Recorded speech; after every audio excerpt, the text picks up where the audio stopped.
Bonjour à toutes et à tous, bonjour et bienvenue dans la 5ème de couve, l'émission de débat autour du manga. Une émission qui sera entièrement consacrée au manga de l'année 2022. On a fait un top 14 des titres les plus consensuels pour toute l'équipe. Notre top 14 de l'année 2022. La semaine prochaine, on fera la même chose mais avec nos coups de cœur perso et une quinzaine d'autres mangas au programme donc. En attendant, on vous renouvelle donc nos vœux et on vous souhaite une excellente année 2023. Et on vous remercie de nous avoir suivis si nombreux en 2022. Vous avez plus de... c'est un gros chiffre ça. Plus de 300 000 écoutes en 2022. Wow. Vous êtes plus de 300 000. Attends, non, plus de 350 000 écoutes, pardon. J'ai même raté mon chiffre. Rockstar maintenant. Bah, plus 16% sur l'année si vous voulez être un peu pointu. Voilà. Moi j'ai écouté 50 fois chaque émission. Et ça vient de là, Johnny. Exactement. Donc vous n'avez donc jamais été aussi nombreux à nous suivre et pour ça on vous remercie donc 350 000 fois. Merci. Joe, vas-y. Merci. Fois 350 000. Dans cette émission bilan, il sera aussi question des ventes de mangas. On va revenir avec différents classements, différents tops. Et pour commencer, je vous propose le top 5 des tomes les plus vendus. À votre avis, qui est 5ème, qui est 3ème, qui est 4ème, qui est 2ème, qui est 1er? 5ème, c'est ça? 5ème. Allez-y, tentez des trucs. Bon, il y a Naruto dedans. Il y a Naruto dedans. Oui, mais Oui, c'est et pas Naruto est-il toujours le leader? Non. Il est deuxième. Tu dis non? Il est 5ème. Il est 5ème, c'est non. Non, il est deuxième. Il est Il est deuxième. deuxième, c'est non. Ah. Bah, troisième. Et les troisième, c'est oui. Je le savais. Ouais, mais t'étais pas sûr.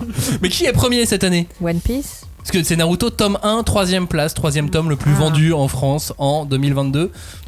Oui, One Piece doit être plutôt élevé cette année. Bah, il était toujours détrôné à chaque fois. Donc Oui. est-ce que là, cette année, il est enfin devant? Non. Ah bah oui, moi je dirais oui. Moi je dirais Allez. que oui. Non. Évidemment, One Piece tome 1 est le tome le plus vendu Tome de 1. l'année Wow. 2022. Il a détrôné Naruto. Qu'est-ce qui s'est passé? Et quel est l'autre tome 1 à être le tome le plus vendu à la deuxième place? Après, c'est dans un mouchoir de poche. Dragon Ball. Hero Academia. Non, on en a déjà parlé. Spy Family. Spy Family. Oui, On voit ouais. que Robin était dans l'émission. Bah oui, toi t'aimes les chiffres, toi. J'ai fait mes devoirs. T'as fait tes devoirs, bien joué. 4ème et 5ème? Bah, Kaiju 8. Non. Non, pas Je sais Kaiju. pas, Dendadan. Non, un Non, indice. c'est trop tard. C'est un manga qui est dans les 3 premiers aussi. Oui, c'est One Piece One Piece. 103 ou 102. One Piece tome 2 tout Tome 2. simplement, Ah. 4ème tome le Oh. plus vendu. Et 5ème? Naruto. Non, Non. l'autre. One Piece. My Hero Tome 3. Academia. L'autre. Jujutsu Kaisen. Spy Family. Tome 7. Waouh. Ah oui, le 7. Oui, le 7. Attends, ça dépend. C'est Est-ce que celui c'est celui Non, il n'y a pas de collector. avec Édition le chien spéciale. ou pas? Non, des le chien, collectors. c'est le 3. Je le connais. Ah non, non, je le le connais chien, pas c'est de le tête. Non, le 3. chien, Non, je crois pas que ce soit celui-là. celui-là. Cinq, le Bond, chien. il arrive dans le 3. Mais c'est surtout que c'est le tome qui est le mieux sorti par rapport à l'année pour être dans ce classement, être le tome le plus vendu de C'est même pas un 2022. collector, c'est chaud. Ensuite, on a Naruto tome 2, Spy Family tome 2, One Piece tome 3, Naruto tome 3, Spy Family tome 3. Voilà, c'est les 3 séries qui ont un peu Wow. maîtrisé le game manga cette année. Naruto, One Piece, Spy Family, c'est les 3 champions 2022. Il y a du changement quand même. Et maintenant, voici le top 14 de nos meilleurs mangas de l'année passée dans la 5ème de couve. C'est parti. On ne pousse pas, s'il vous plaît. On ne pousse pas, c'est inutile.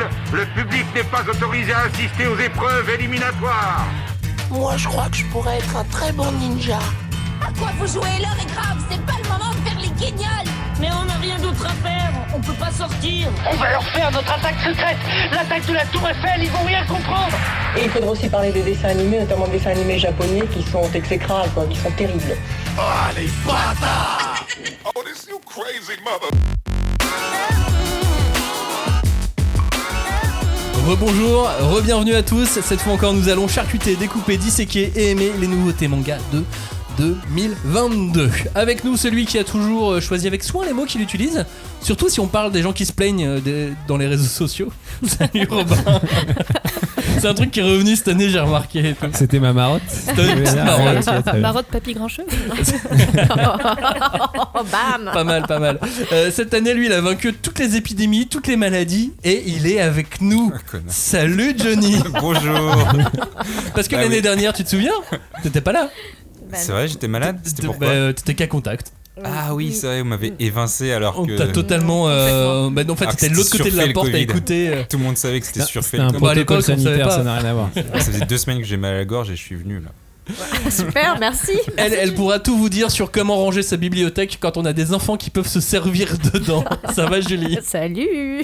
Alors, qu'est-ce qu'on met en haut? Berserk, c'est à quel niveau à peu Berserk, près? c'est le plus haut. C'est plus haut, hein, Et là, ouais. je commence à me dire, l'habitant de l'infini est un peu trop bas. Il va falloir le remonter Ouais, aussi. elles grandissent en plus. Elle, en parlant de bibliothèque en 2022, elle a multiplié les mangas dedans, comme certains multipliaient les pains, elle a multiplié les mangas. Ça va, Clémence? Salut, ça va très bien. Moi j'en rajoute parce que ma bibliothèque est quand même une des plus petites, je pense, de toute l'équipe. Mais c'est pour ça, il faut multiplier. Exactement, il faut, je multiplie. Du coup, à la maison, il y a des gens qui Je se plaignent. m'étends, voilà. Oui, je m'étends dans les bibliothèques des autres gens de la maison. Il est avec moi le recordman des bilans de l'année manga de la 5ème de couve. Monseigneur Cagnard, bonjour. Bien le bonjour, Maximilien. Pourquoi il a le record? Bah, c'est lui qui en a fait le plus. C'est tout. Avec moi. Tu peux pas tester. Tu peux pas tester, t'es pas là. Déjà, t'es Ah, parti foutu pendant Covid. un an avec le tour du monde. T'es parti avec le Covid. T'as perdu. T'as du retard, quoi, Johnny. C'est abusé. Hashtag 5DC pour réagir, Discord, Facebook, Insta, Twitter, cherchez, vous nous trouverez comme d'habitude pour ne rater aucun épisode. Pensez à vous abonner sur votre plateforme d'écoute habituelle comme Spotify, c'est là où on est le plus écouté par exemple, Apple Podcast ou toutes les autres. N'hésitez pas à mettre aussi des commentaires sur ces applications. Nous avons donc cette année établi un top 14. L'an dernier c'était 15, cette année c'est 14. Il a été réalisé ce top à partir de nos lectures à tous les 6 et pour faire ce top on a tout au long de l'année, surtout avec un gros rush à la fin, mis des notes sur 100 à toutes les nouveautés manga qu'on a lues. On a révisé ces notes plusieurs fois d'ailleurs, et puis ce ne sont pas des notes objectives, hein, ce sont des notes subjectives pour mesurer le plaisir de lecture qu'on a eu, tout simplement. Il n'y a pas de question plus compliquée que ça. On ne s'est pas posé 1000 interrogations à chaque fois pour faire ces notes. Évidemment, tout le monde n'a pas pu lire toutes les nouveautés, donc quand on n'a pas réussi à convaincre les autres de lire ce titre, on a essayé de faire du lobbying en interne entre nous. Hein. Eh bien, si certains n'ont pas souhaité le lire, ou ça leur est tombé des mains aussi, ça arrive, eh bien la note finale a été un petit peu dégradée, puis ensuite on a fait une moyenne des notes, et puis ça donne 14 bouquins qui ont eu une moyenne d'au moins 80 sur 100 entre nous 6. Pour les coups de cœur hein, qui n'ont pas été forcément partagés par le reste de l'équipe, ça sera la semaine prochaine. Il y a tout de même 5 titres hein, qui étaient pas loin d'intégrer ce classement, mais c'est le jeu, voilà. Ils étaient en dessous de la 14e place, Allez, mais au-dessus des 80 sur 100. Annonce les perdants. C'était Clévates, Oh les non, œuvres jeunesse de déjà. Fujimoto, Shujin X et Toganonki. Oh. Et au sommaire également parlera la semaine prochaine. cette émission peut-être ou peut-être pas, il y a des chances, je pense qu'on en parlera tous. Au sommaire également les ventes de mangas en France, donc restez bien concentrés, restez attentifs comme d'habitude, prenez des notes et on va commencer donc avec le numéro 14 de ce top. Attention, vous êtes prêts? Il s'agit de Frieren. Frieren, l'histoire d'une elfe à la longévité incalculable qui démarre une nouvelle campagne d'aventure sur les cendres de la précédente. On a vécu en quelques chapitres, quelques flashbacks la précédente campagne, et là, cette elfe, elle repart à l'aventure, Joe. Putain, c'est la première fois où je me dis je pourrais faire ce jeu de mots de poulet Frieren, mais je le ferai pas. Je le ferai pas. Allez, comme ça que tu voulais bonne commencer année, cette voilà. émission, Non, je voulais pas comme ça, commencer tu voulais comme commencer ça. stop. Ah bah après, il a Je pas l'ai vu, tort, On c'est commence un même immense. la nouvelle Non, année alors, comme ça. Frieren, c'est vraiment un manga que j'apprécie fortement. C'est une ode à la vie, menée de main de maître en vrai, par un scénariste et un dessinateur, une dessinatrice, je sais plus, hors pair. Et franchement, c'était assez surprenant pour moi parce que j'ai aimé assez ce conte poétique alors que c'est de la tranche de vie. Et franchement, en vrai, j'aime pas les tranches de vie. Après, c'est vrai que là, j'ai peut-être aimé parce qu'il y a quand même pas mal de combats parsemés par-ci, par-là. Ouais, c'est de la Pas tranche tant que de ça. vie sur le tome 1, voire 2, mais après... Non, mais même les autres en vrai. En vrai, quand tu regardes les combats, ils sont pas très longs, ils sont très rapidos. C'est un peu le One Punch Man version One Punch Woman, du coup, Frieren. Parce qu'elle arrive avec sa baguette, elle les défonce, voilà, vous êtes nuls, vous avez perdu. Allez, on avance. En vrai, les combats, ils durent pas tant que ça. Ouais, mais il y a la quête. Ce qu'il n'y a pas dans une tranche de vie, c'est que là, il y a vraiment Non, une la quête. quête, Elle oui, se fait il- des nouveaux partenaires. Ils sont en train de faire une campagne de fantasy, quoi, d'histoire de Après, fantasy. l'objectif, c'est de retuer le roi démon. Mais il y a un truc que j'ai remarqué et que j'apprécie pas mal, c'est vraiment que, comparé aux autres mangas qui se focalisent beaucoup sur les têtes de personnages, parce que les mangas, voilà, c'est de l'émotion, donc on a pas mal de zoom souvent dans les mangas. Là, c'est très dézoomé, t'as l'impression que tu vois tout le temps des décors. Tu vois toujours des petits personnages qui sont dans la nature, qui sont dans les montagnes, qui sont le côté épique, le côté grandiose, ressort 10 fois plus dans Frieren que dans tous les autres mangas que j'ai lus, si tu veux. Et tu trouves pas que les auteurs arrivent à donner vie à l'elfe, mais de manière très cohérente? Enfin, des elfes, on en a vu, on les connaît, tu sais, les elfes dans les histoires, ils ont des oreilles pointues, super, ils vivent longtemps, ok. Tout ça, on maîtrise, et ils ont des pouvoirs avec la nature ou pas, enfin, selon les versions, mais là, ils ont réussi à rendre le personnage super cohérent avec ce monde-là. Ouais, puis pas que le personnage, au final, c'est l'espèce entière, parce que c'est vrai qu'au tout début de l'année, quand on avait lu Frieren, tome 1 et 2, on se posait des questions sur est-ce qu'il y a des elfes masculins, comment ils font pour se reproduire, etc. On a quand même certaines réponses dans les tomes suivants, vu qu'on voit des gens de son peuple qui apparaissent, on voit des explications de depuis combien de temps elle est, ça met un elle est peu là de sur Terre. temps, mais ça arrive. Donc il y a cette histoire de la race qui est aussi là et qui est super. Ouais. Non, j'aime bien. Et puis c'est un bouquin qui a bien marché cette année. En plus, on peut pas bouter ce plaisir-là aussi quand on a aimé Frieren. C'est que c'est un vrai succès commercial, malgré son côté tranche de vie. Généralement, un tranche de vie, ça marche pas trop, on va dire. En tout cas, c'est assez rare dans le manga que ça marche, et surtout sur ce public cible. La tranche de vie, je sais pas, Sacré Mamie, ça marche bien. Mais en vrai, là, sur le public cible du shonen, tranche de vie, avec une elfe où il y a très peu de combats. Je sais pas, c'est quoi le public cible ? Enfin, qu'est-ce que tu imagines comme public cible ? Parce que moi, je trouve que c'est un manga plutôt grand public au final. Pour moi, le public cible, c'est ceux qui veulent être apaisés. C'est un Yashikei, je pense. non, mais en vrai, moi, j'ai lu beaucoup de tomes de Frieren, et à chaque fois, je me dis... Ah je suis content, je suis serein après cette lecture. Il a dépassé le public cible. Peut-être que tu aimes bien ouais. la tranche de vie en fait, non. Joe. Peut-être que tu refuses, mais au fond de toi, j'aime pas. T'es en train de te l'avouer là. Non, pas du tout. Là, il y a de l'humour. J'aime cet humour. J'aime franchement le côté apaisant quand tu lis un tome. Dommage qu'il n'y en ait pas plus. On en a 6 par an, là, c'est pas mal. Mais c'est marrant parce que moi, je le vois quasiment pas, ce côté tranche de vie. Moi, j'arrive à voir la montée de la troupe de héros, la façon dont cette troupe est en train d'être construite peu à peu, lentement. Alors, plus lentement que les autres titres de fantasy, ça, c'est sûr que c'est pas un titre très, très, très speed. On n'est pas dans les chroniques de la guerre de Lodos, mais... Voilà, c'est à la fois très classique, ça respecte certains codes. Il y a le guerrier à la hache, il y a l'elfe magicien, et ainsi de suite, tu vois. Ça m'a fait rire quand j'ai vu le tournoi qui arrivait avec la sélection.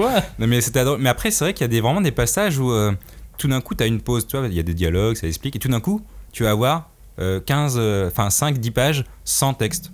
Sans rien du tout. Tu regardes les images et tu vois qu'ils font, tu vois les petites scènes qui te font rire, etc. Et zéro texte. Et tu trouves pas qu'à chaque fois qu'on pense, qu'on imagine ce qui va se passer, on a toujours des petits éléments de surprise ? Ah non, moi je sais que je peux pas imaginer ce qui va se passer. À chaque fois, Frieren fait quelque chose qui est pas logique, ou alors, c'est elle a pour coup son esprit d'elfe. On peut pas rentrer dans cet esprit-là. Sauf que les auteurs, eux, y arrivent. Frieren, c'est le numéro 14 de notre top et c'est disponible en France aux éditions Ki-un. La suite, ça va être aussi un peu encore avec toi, Johnny. Tu vas nous parler de Oshinoko, numéro 13 du classement de notre top de l'année 2022. Oshinoko, c'est compliqué. Oshinoko, c'est la renaissance d'un homme dans le corps d'un enfant qui va tout faire pour élucider le meurtre de la femme qu'il adulait alors qu'il était adulte, mais qui lui a donné naissance dans sa nouvelle vie. Vous m'avez pas suivi ? C'est pas grave, lisez Oshinoko. Franchement, l'histoire elle est assez compliquée. Pour moi, c'est pour ça aussi que c'est l'ovni de cette année. Tout est surprenant dans le titre, que ce soit la couverture qui est super colorée, t'as l'impression que c'est un shoujo et pas du tout. L'histoire, c'est rocambolesque. Enfin, tu sais pas où tu vas. Quand tu lis le tome 1, déjà, tu fais bon, c'est quoi cette histoire ? Et là, t'arrives au tome 2, je fais quoi ? Mais je comprends rien. Les personnages, c'est très charismatique, mais ils sont tous différents dans le sens où ils ont tous un objectif différent. Et là, on va découvrir chacun que plus ou moins ils sont liés ensemble et ils ne le savent pas.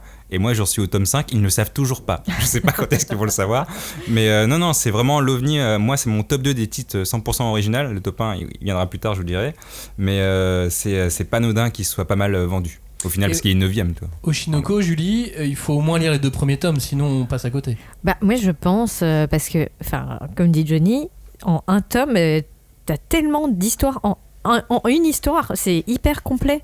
Donc on est, comme tu disais, donc sur un isekai, puisqu'il y a une histoire de mort, de résurrection, mais on a un thriller. En plus, on a on découvre le monde du showbiz, parce que donc la femme en question, c'est une idole qui s'apprêtait à percer.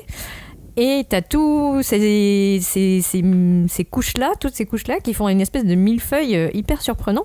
Et t'as toujours un fil qui va t'intriguer, quoi, et que tu vas tirer jusqu'à être au cœur de l'histoire. Et là, tu vas te rendre compte que c'est trop bien, et tu veux avoir la suite. Oshinoko, on met donc dans la version inclassable entre vous deux. Voilà, ouais. C'est pas classable, quoi. C'est pas classable du tout. Mais il est pas mal ce type, parce que t'as pas mal de critiques qui sont assez ambivalentes. T'as une critique de la société dans son ensemble, où vraiment, là, on va te critiquer le système japonais, critiquer, Julie va en parler, mais du show business. Mais on a aussi la critique des lecteurs eux-mêmes. En fait, il y a des moments, je sais qu'à partir du tome 3, on va parler beaucoup des réseaux sociaux, on va parler des gens qui participent sur les réseaux sociaux, ce qu'ils font, c'est pas super bien, si tu veux, en défonçant les artistes. Et N'est-ce tu pas, vois, Robin ? et là, Je suis d'accord avec ça. J'ai pas lu, mais. Et en fait, là, tu vois le côté artiste, ce que peut ressentir un artiste. Et là, peut-être que c'est bien en tout cas pour les jeunes, on va dire, d'aujourd'hui, qui peut-être eux pensent pas à mal quand ils vont dire salope crève, tu vois. Oui, super. Ils pensent pas à mal, bien sûr, en toute bienveillance. Il les imite vachement bien. Mais là, en fait, dans ce tome 3, je sais que moi, ça m'a beaucoup touché parce que c'est vraiment bien expliqué et tu dis, ça va au moins faire prendre conscience, peut-être, en tout cas à ce niveau-là. Et il y a pas mal de choses. Il y a la réaction des fans versus des idoles. Après, c'est typiquement japonais, mais on peut l'élargir au niveau mondial quand même. Puis il y a tout ce côté showbiz aussi. Bah oui, mais en fait, il y a le côté showbiz parce que donc les enfants d'une idol vont essayer de prendre la revanche qu'elle n'a pas pu prendre sur la vie en devenant célèbre à sa place et en élucidant au passage l'histoire de son meurtre, quoi, parce que donc elle a été assassinée sous leurs yeux, ça fait un peu mal, mais du coup ce qui est important, c'est qu'ils vont petit à petit intégrer tout un système qui est l'industrie du divertissement au sens le plus large possible. Donc ça va être les idoles qui font de la chanson, le mannequinat, la télé-réalité, le cinéma qui fait intervenir des acteurs parfois très très jeunes, etc. Et même le théâtre sur les derniers volumes, et même les pièces de théâtre qui ont été qui sont des adaptations d'autres produits culturels comme des mangas ou des livres, etc. etc. Donc c'est vraiment je pense tout un voile comme ça qui est plus soulevé que secoué gentiment, hein, parce que là c'est vraiment genre là tu voulais pas voir toutes les ficelles, bah tu les vois bien. Et surtout il y a cette volonté, oui, effectivement, de faire des critiques et de montrer que il y a le côté brillant, paillettes, etc., qui est effectivement très attirant. Il y a de plus en plus de jeunes, je pense au Japon, en France c'est la même chose. On a tous vu ce qu'il y avait sur les réseaux sociaux, des gens qui sont connus par la télé, par ce genre de médias, etc., mais qui veulent percer. Et on a dans notre entourage tous, je pense, des enfants de plus en plus jeunes qui le voient et qui ne connaissent pas, mais qui trouvent ça attirant. Donc là, c'est aussi un petit rappel un peu acerbe de ce que peut être la réalité, quoi. Il y a même des critiques de mangaka, du métier de mangaka à un moment, et tu fais, ah oui, d'accord, l'auteur dit tout de suite que si tu fais 19 pages par semaine, t'es juste un robot, en fait, c'est pas possible pour toi. Tu voulais rajouter un truc, Kenya ? Sur Oshinoko ? Ouais. Non, je suis tout à fait d'accord avec eux. Il faut le lire. C'est un ovni. C'est un truc assez bizarroïde qui est composé de plein de trucs qu'on connaît. Mais du coup, mis ensemble, tu sais, c'est vraiment une recette qui est censée pas fonctionner au final. Et ça marche. Et ça marche, ça marche vachement bien. C'est très intriguant. C'est peut-être le premier isekai où j'ai vraiment envie de lire la suite. C'est pas un vrai isekai pour moi, mais je pense en gros, je pense que si Actage avait continué, ça aurait été vraiment le concurrent principal. Là maintenant, il est tout seul parce que c'est vraiment le seul de sa catégorie. Bah attends peut-être de voir Akane Banashi si jamais ça sort en France. Et paf dans ta gueule. Et voilà, prions pour Akane. C'est vrai que Actage avait lancé un peu ça en 2020, ça s'est arrêté malheureusement, et du coup là on reprend le show business. Tu voulais rajouter un truc, Julie ? Oui, en fait, c'est ce que Joe a dit tout à l'heure qui m'y fait penser, mais les couvertures, effectivement, sont hyper pop, très colorées, avec des idoles qui font des petits symboles avec leurs mains, genre haha, victoire, machin. Et je trouve que c'est une utilisation très intelligente du manga au sens le plus pop. Parce que les dessins sont très limite kawaii, enfin, c'est un univers de jeunes gens hyper lisses, hyper maquillés, toujours avec des filtres et tout. Et puis, en fait, ce qu'ils disent, c'est pas du tout joli, quoi. Donc, c'est vraiment l'utilisation à contre-emploi de ce graphisme-là, très pop et mainstream, qui est aussi très intéressante. Oshinoko, c'était le numéro 13 de notre top 2022, et c'est aux éditions Kurokawa. On passe non pas au 12e, mais au 11e ex-aequo. Eh ouais, il y a toujours un ex-aequo, il y en a que un cette année d'ex-aequo, et ce manga c'est Full Night. Full Night, on est dans un monde où le soleil ne brille plus sur la planète Terre, en tout cas, on sait pas s'il brille vraiment, mais en tout cas il ne passe plus du tout une barrière de nuages, une barrière tout court, et un homme subit une transformation, c'est le héros du manga, et cette transformation lui permet de parler à des végétaux humains, et il enquête sur et grâce à eux, mais c'est un peu plus complexe que ça, parce qu'on est, Clémence, dans une sorte de science-fiction un peu étrange. Oui, on pourrait même dire une sorte de récit d'anticipation dystopique, un peu chelou. Enfin, c'est vrai que le fait que les humains se retrouvent transformés en plantes, déjà, c'est un peu étrange. Il y a une vraie raison pour ça. Oui, il y a une vraie raison. Il y a du SF, il y a du polar, du fantastique, il y a des propos politiques, sociétaux. Enfin, c'est un peu un mélange de plein de choses. Et à partir du moment où on rajoute des impôts sur l'oxygène, c'est hyper intéressant en vrai, surtout aujourd'hui. Enfin, je veux dire, dans un contexte où il y a beaucoup de débats sur les questions écologiques, tout ça. Et en vrai, moi, j'ai reçu ce titre sans trop en avoir entendu parler. Enfin, ça arrivait sur ma pile à lire et puis je l'ai laissé là pendant un petit moment, j'avoue. Et en fait, à la lecture, j'ai adoré. Déjà, le style m'a accroché. Puis après, c'est vrai que l'histoire est c'est assez prenant en fait. Enfin, moi, j'ai vraiment eu envie de lire la suite. Je sais pas ce que t'en as pensé toi, Robin. En fait, je pense que parce que moi j'ai beaucoup aimé aussi et je pense que ce qui a renforcé ce côté, ce plaisir de lecture, c'est effectivement ce que tu viens de dire, c'est que c'est un titre qui est un peu sorti de nulle part, je trouve. Enfin, en plus, il me semble qu'il est sorti genre en avril ou en mai, tu vois, une période qui est un peu molle en termes de grosse actu, tu vois, genre. Et je sais pas, je pense que il est arrivé, il y avait cette espèce de couverture un peu concept, un peu intrigante et tout, ce visage de personnage qui est assez impactant. Et puis après, j'ai plongé dedans. Et effectivement, j'ai été pris complètement par cette espèce d'univers déroutant où vraiment tu comprends pas trop au début comment ça fonctionne. Et très vite, tu vas te rendre compte qu'en fait, l'auteur il va utiliser cette création d'univers pour finalement parler beaucoup de politique, effectivement, de rapports sociaux, de rapports au monde, etc.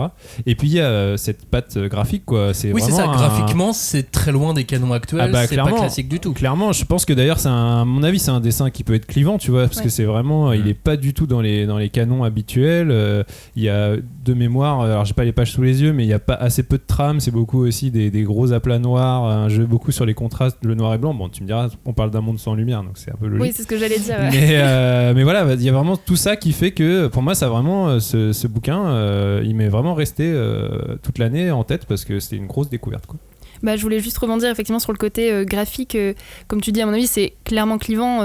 Je pense qu'il y a des gens qui vont pas du tout accrocher, mais moi, c'est une des raisons pour lesquelles j'ai été attirée en fait dans les premières pages. Je trouve qu'il a une façon quand même de construire son récit, comme tu dis, dans un monde sans lumière, avec un jeu de contraste, avec des pages où il y a énormément de blanc ou énormément de noir. Et en fait, en plus, on est dans un monde qui visiblement est quand même assez violent, avec un propos quand même très sérieux. Et je trouve que le style, en fait, met vachement bien ça en avant. Ouais, mais en même temps, c'est marrant parce que c'est oppressant, mais il y a dans le graphisme et la mise en scène, il y a de la respiration. Du coup, c'est un peu marrant parce que c'est un truc qui parle de plantes, qui sont vraiment les végétaux, enfin les êtres vivants qui créent de la respiration. Et qu'on voit peu finalement. L'oxygène. Ouais, mais en fait, au final, moi, c'est ça qui m'intéresse, c'est justement comment il va utiliser cette espèce de finalement le point de départ, c'est effectivement qu'il y a cette méthode de transfloraison, donc c'est transformer une méthode, enfin en tout cas une invention dans cet univers où les scientifiques ont réussi à transformer les humains en plantes parce que justement il n'y a plus d'oxygène dans ce monde et comme on a besoin de végétaux, il y a des humains qui décident de donner en gage leur vie entre guillemets pour se transformer en fleurs pour contribuer au ils fait ont quelques mois il me semble un peu de vie normale avant peu à peu de devenir des plantes. Et du coup ils ont cette espèce de statut qui est bizarre, qui est entre le fait que c'est des marginaux, des parias un peu, c'est des gens qui ont fait ça parce qu'ils avaient plus le choix, et en même temps c'est par eux que le monde parvient à survivre. Donc il y a vraiment tout ce truc ce propos très politique, finalement, c'est ça aussi qui participe à la personnalité du titre, quoi. Je sais que j'avais lu une interview de l'auteur où il disait que c'était le film Joker de Todd Phillips qu'il avait inspiré. Ça se voit à la couve du tome 1, le personnage principal, il ressemble clairement au Joker. Joker qui n'est pas un très bon film selon moi, donc comme quoi on peut faire des belles œuvres en étant inspiré par des trucs de merde, mais ça après c'est autre chose. Des trucs de merde. T'es passé de pas très bon à merde. Mais tu vois, moi ça m'a fait penser limite à Black Mirror, enfin tu vois, un épisode de Black Mirror où en fait il s'est dit tiens vas-y je vais prendre le concept et je vais en faire un manga. Je trouve ça beaucoup plus intelligent que Joker, que je trouvais assez manichéen et assez à bas du front en termes de propos politiques. Là je trouve que Full Night c'est justement très intelligent, et je voulais juste ce qui m'avait marqué, c'est vraiment au tout début du tome 1, t'as des personnages qui marchent dans la rue et ils passent à côté d'un homme fleur qui est mort du coup, et qui est vraiment en train de traîner dans le caniveau, quoi, et ils sont là genre non mais t'approches pas, le regarde pas. C'est vraiment genre comment tu peux illustrer mieux que ça comment on traite les SDF aujourd'hui. Enfin, je trouve que c'est vraiment une manière super brillante de parler de politique comme ça. Johnny, tu voulais rajouter un truc ? Oui, Max, tu disais qu'on voit pas beaucoup pour l'instant les plantes, etc. Sauf qu'en vrai, si, on les voit tout le temps, mais on sait pas que à ce moment-là que c'est des humains. Mais en fait, toutes les plantes qu'on voit, c'est plus ou moins des humains. Oui, mais ça reste dans des petits recoins. Ça reste dans les recoins. On n'a pas de belles illustrations avec. mais c'est toujours en arrière-plan. Un monstre plante, quoi. Moi, ce que je voulais dire surtout, c'était que j'ai détesté le tome 1 parce qu'il se passe vraiment que dalle. Et genre vraiment rien du tout. Et au début, je comprenais pas.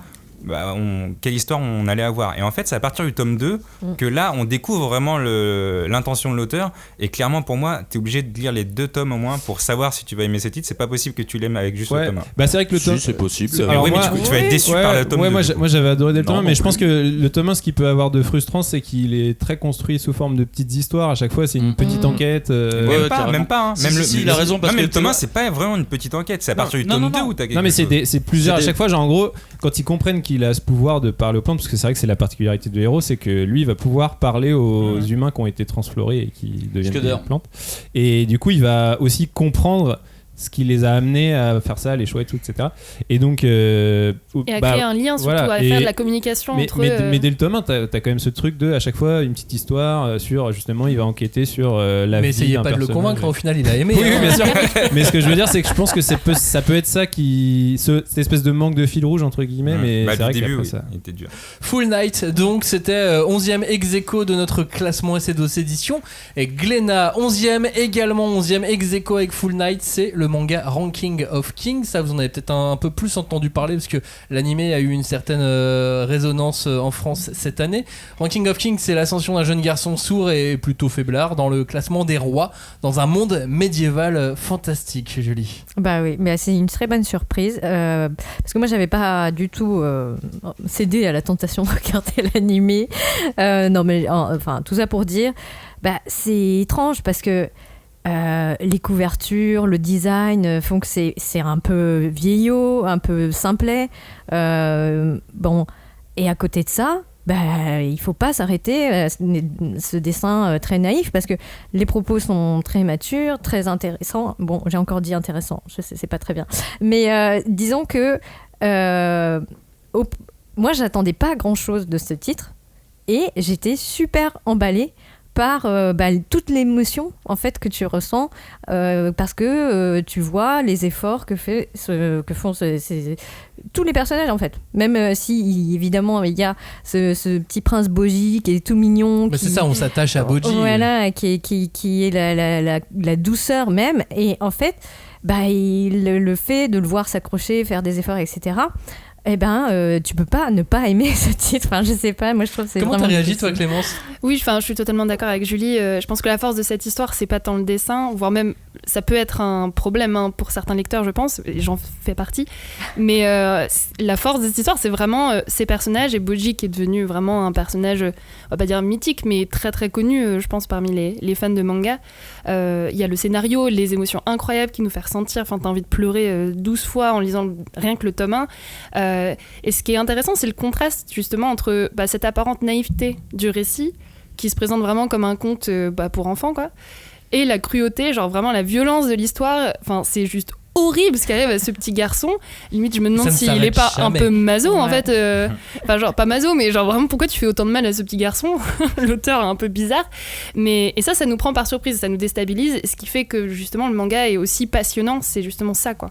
Et comment il se relève à chaque fois, finalement il a même pas besoin de se relever parce qu'il se rend pas compte qu'il est tombé. C'est ça aussi, en fait. C'est-à-dire qu'il est tellement naïf qu'il se rend même pas compte de tout le mal qu'on lui fait. Oui, dès que tu te dis que ça va aller mieux, en fait, hop, on le repousse dans une falaise. Bon, bref. Mais il va rencontrer un autre roi. C'est Princesse Sarah, du coup. C'est Princesse Boji. Prince Boji. Mais non, mais moi je sais pas. Enfin, c'est vrai qu'il y a ce côté très étrange je pense qu'il se rend compte quand même de la situation. Mais moi, je pense mes plus gros moments de joie, c'était aussi de voir à quel point ce prince qu'on te présente comme étant seul, isolé, qui a vraiment rien pour lui, en fait, il est entouré de gens qui aussi lui veulent du bien et qui sont pas forcément les gens auxquels tu penses. Et aussi, il y avait cette surprise-là. C'est comme si les personnages étaient des cartes et puis tu pouvais les retourner et découvrir d'autres facettes d'eux à chaque fois. Et ça, c'était super agréable aussi. Et comme dans toutes ces histoires de châteaux, de cours royales, il y a aussi des trahisons. Oui, il y a des complots, tous ces des ingrédients-là masques, aussi etc. qui arrivent. C'est ça, c'est qu'on s'attend à voir en fait. T'as des personnages qui sont très caricaturés dès le début. Tu te dis bon, ok, en fait, bon voilà, il y a la méchante madame, mère, voilà ce genre de choses. Le frère. Il y a le frère un peu, pareil, méchant. T'as le gentil héros, et en fait, tu te rends compte que les personnages sont beaucoup plus complexes que ça. Et t'as toute une rangée, une panoplie d'émotions humaines qu'on peut voir justement dans ce dessin et dans cette histoire qui est assez marquante. Alors pour le coup, moi, j'avoue que c'est un des rares mangas que j'ai lu après avoir découvert l'animé. Je pense que c'est une des raisons aussi pour lesquelles je suis allée un peu au-delà, je pense, du dessin qui, moi, au départ, c'était pas trop mon truc. Et parce que si je dis pas de bêtises, la première saison de l'animé, c'était en fin 2021.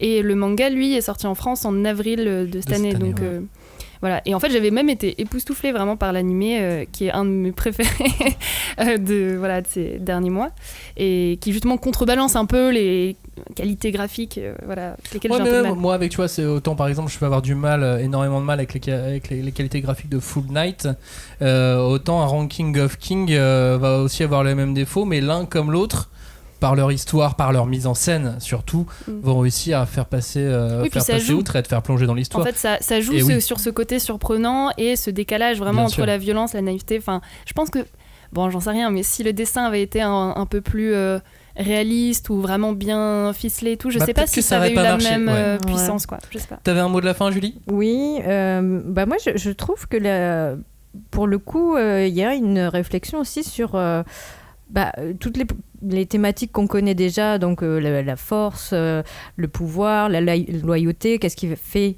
les qualités d'un grand homme, etc. Mais il y a quand même une vraie modernisation du genre shonen, parce que c'est ça finalement. Oui, effectivement. Mais de l'aventure, ouais, de l'aventure, de l'apprentissage aussi. Et je pense que pour le coup, c'est ça aussi qui fait que ça se démarque, vraiment. Ranking of King, c'est sorti cette année, donc en avril dernier, et c'était le numéro 11 ex-aequo de notre classement, et c'était aux éditions Kiun. Avant de passer au top 10, avant de rentrer dans le top 10, on va voir si vous avez un peu suivi ce qui s'est passé sur les ventes cette année. Côté licence et réédition, vous savez, chaque année on fait un double classement des meilleurs lancements, de tome 1. D'un côté, on met les vraies nouveautés, les séries originales, et de l'autre côté, on met les produits de licence et les rééditions. Et à votre avis, côté licence et réédition, qui est numéro 1 ? Quel est le volume 1 qui s'est le plus vendu cette année ? Naruto. Oui, l'édition Okage tant décriée, effectivement, la meilleure vente. C'est vraiment chaque année, on a le même passage, quoi. C'est Naruto qui arrive premier quelque part. S'il perd sa place première quelque part, il la regagnera autre part. Exactement, c'est ça. Et de toute façon, même dans le classement tout court des tomes 1, il était très très très haut. Deuxième, on va sur Neon Genesis Evangelion. Wow. Un autre classique, évidemment. Le troisième est plus surprenant, c'est une réédition également. Bon, ils sont troisième, plutôt ex-aequo. Qu'est-ce que ça peut être ? Une réédition ou un manga de licence ? Il y a eu des grosses licences aussi cette année. Il y a eu du jeu vidéo, il y a eu Arsène Lupin. Arsène Lupin, accompagné de Satan 666, deux rééditions qu'on n'attendait pas vraiment. Ah non, c'est un peu surprenant. Dont on n'a pas tellement entendu parler non plus, tu vois, genre c'est un truc c'est des super ventes.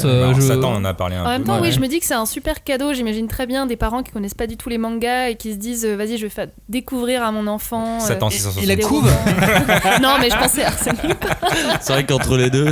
Le Satan est à 3€, donc ça aide aussi. Aide. Et le Arsène Lupin, c'est le nom Arsène Lupin. Et puis la couve, elle est plutôt bien. Oui, mais il y a eu la série. Il y a aussi, Omar Sy. c'est vrai. Est-ce qu'il y a Omar Sy ? Merci. C'était fait avant.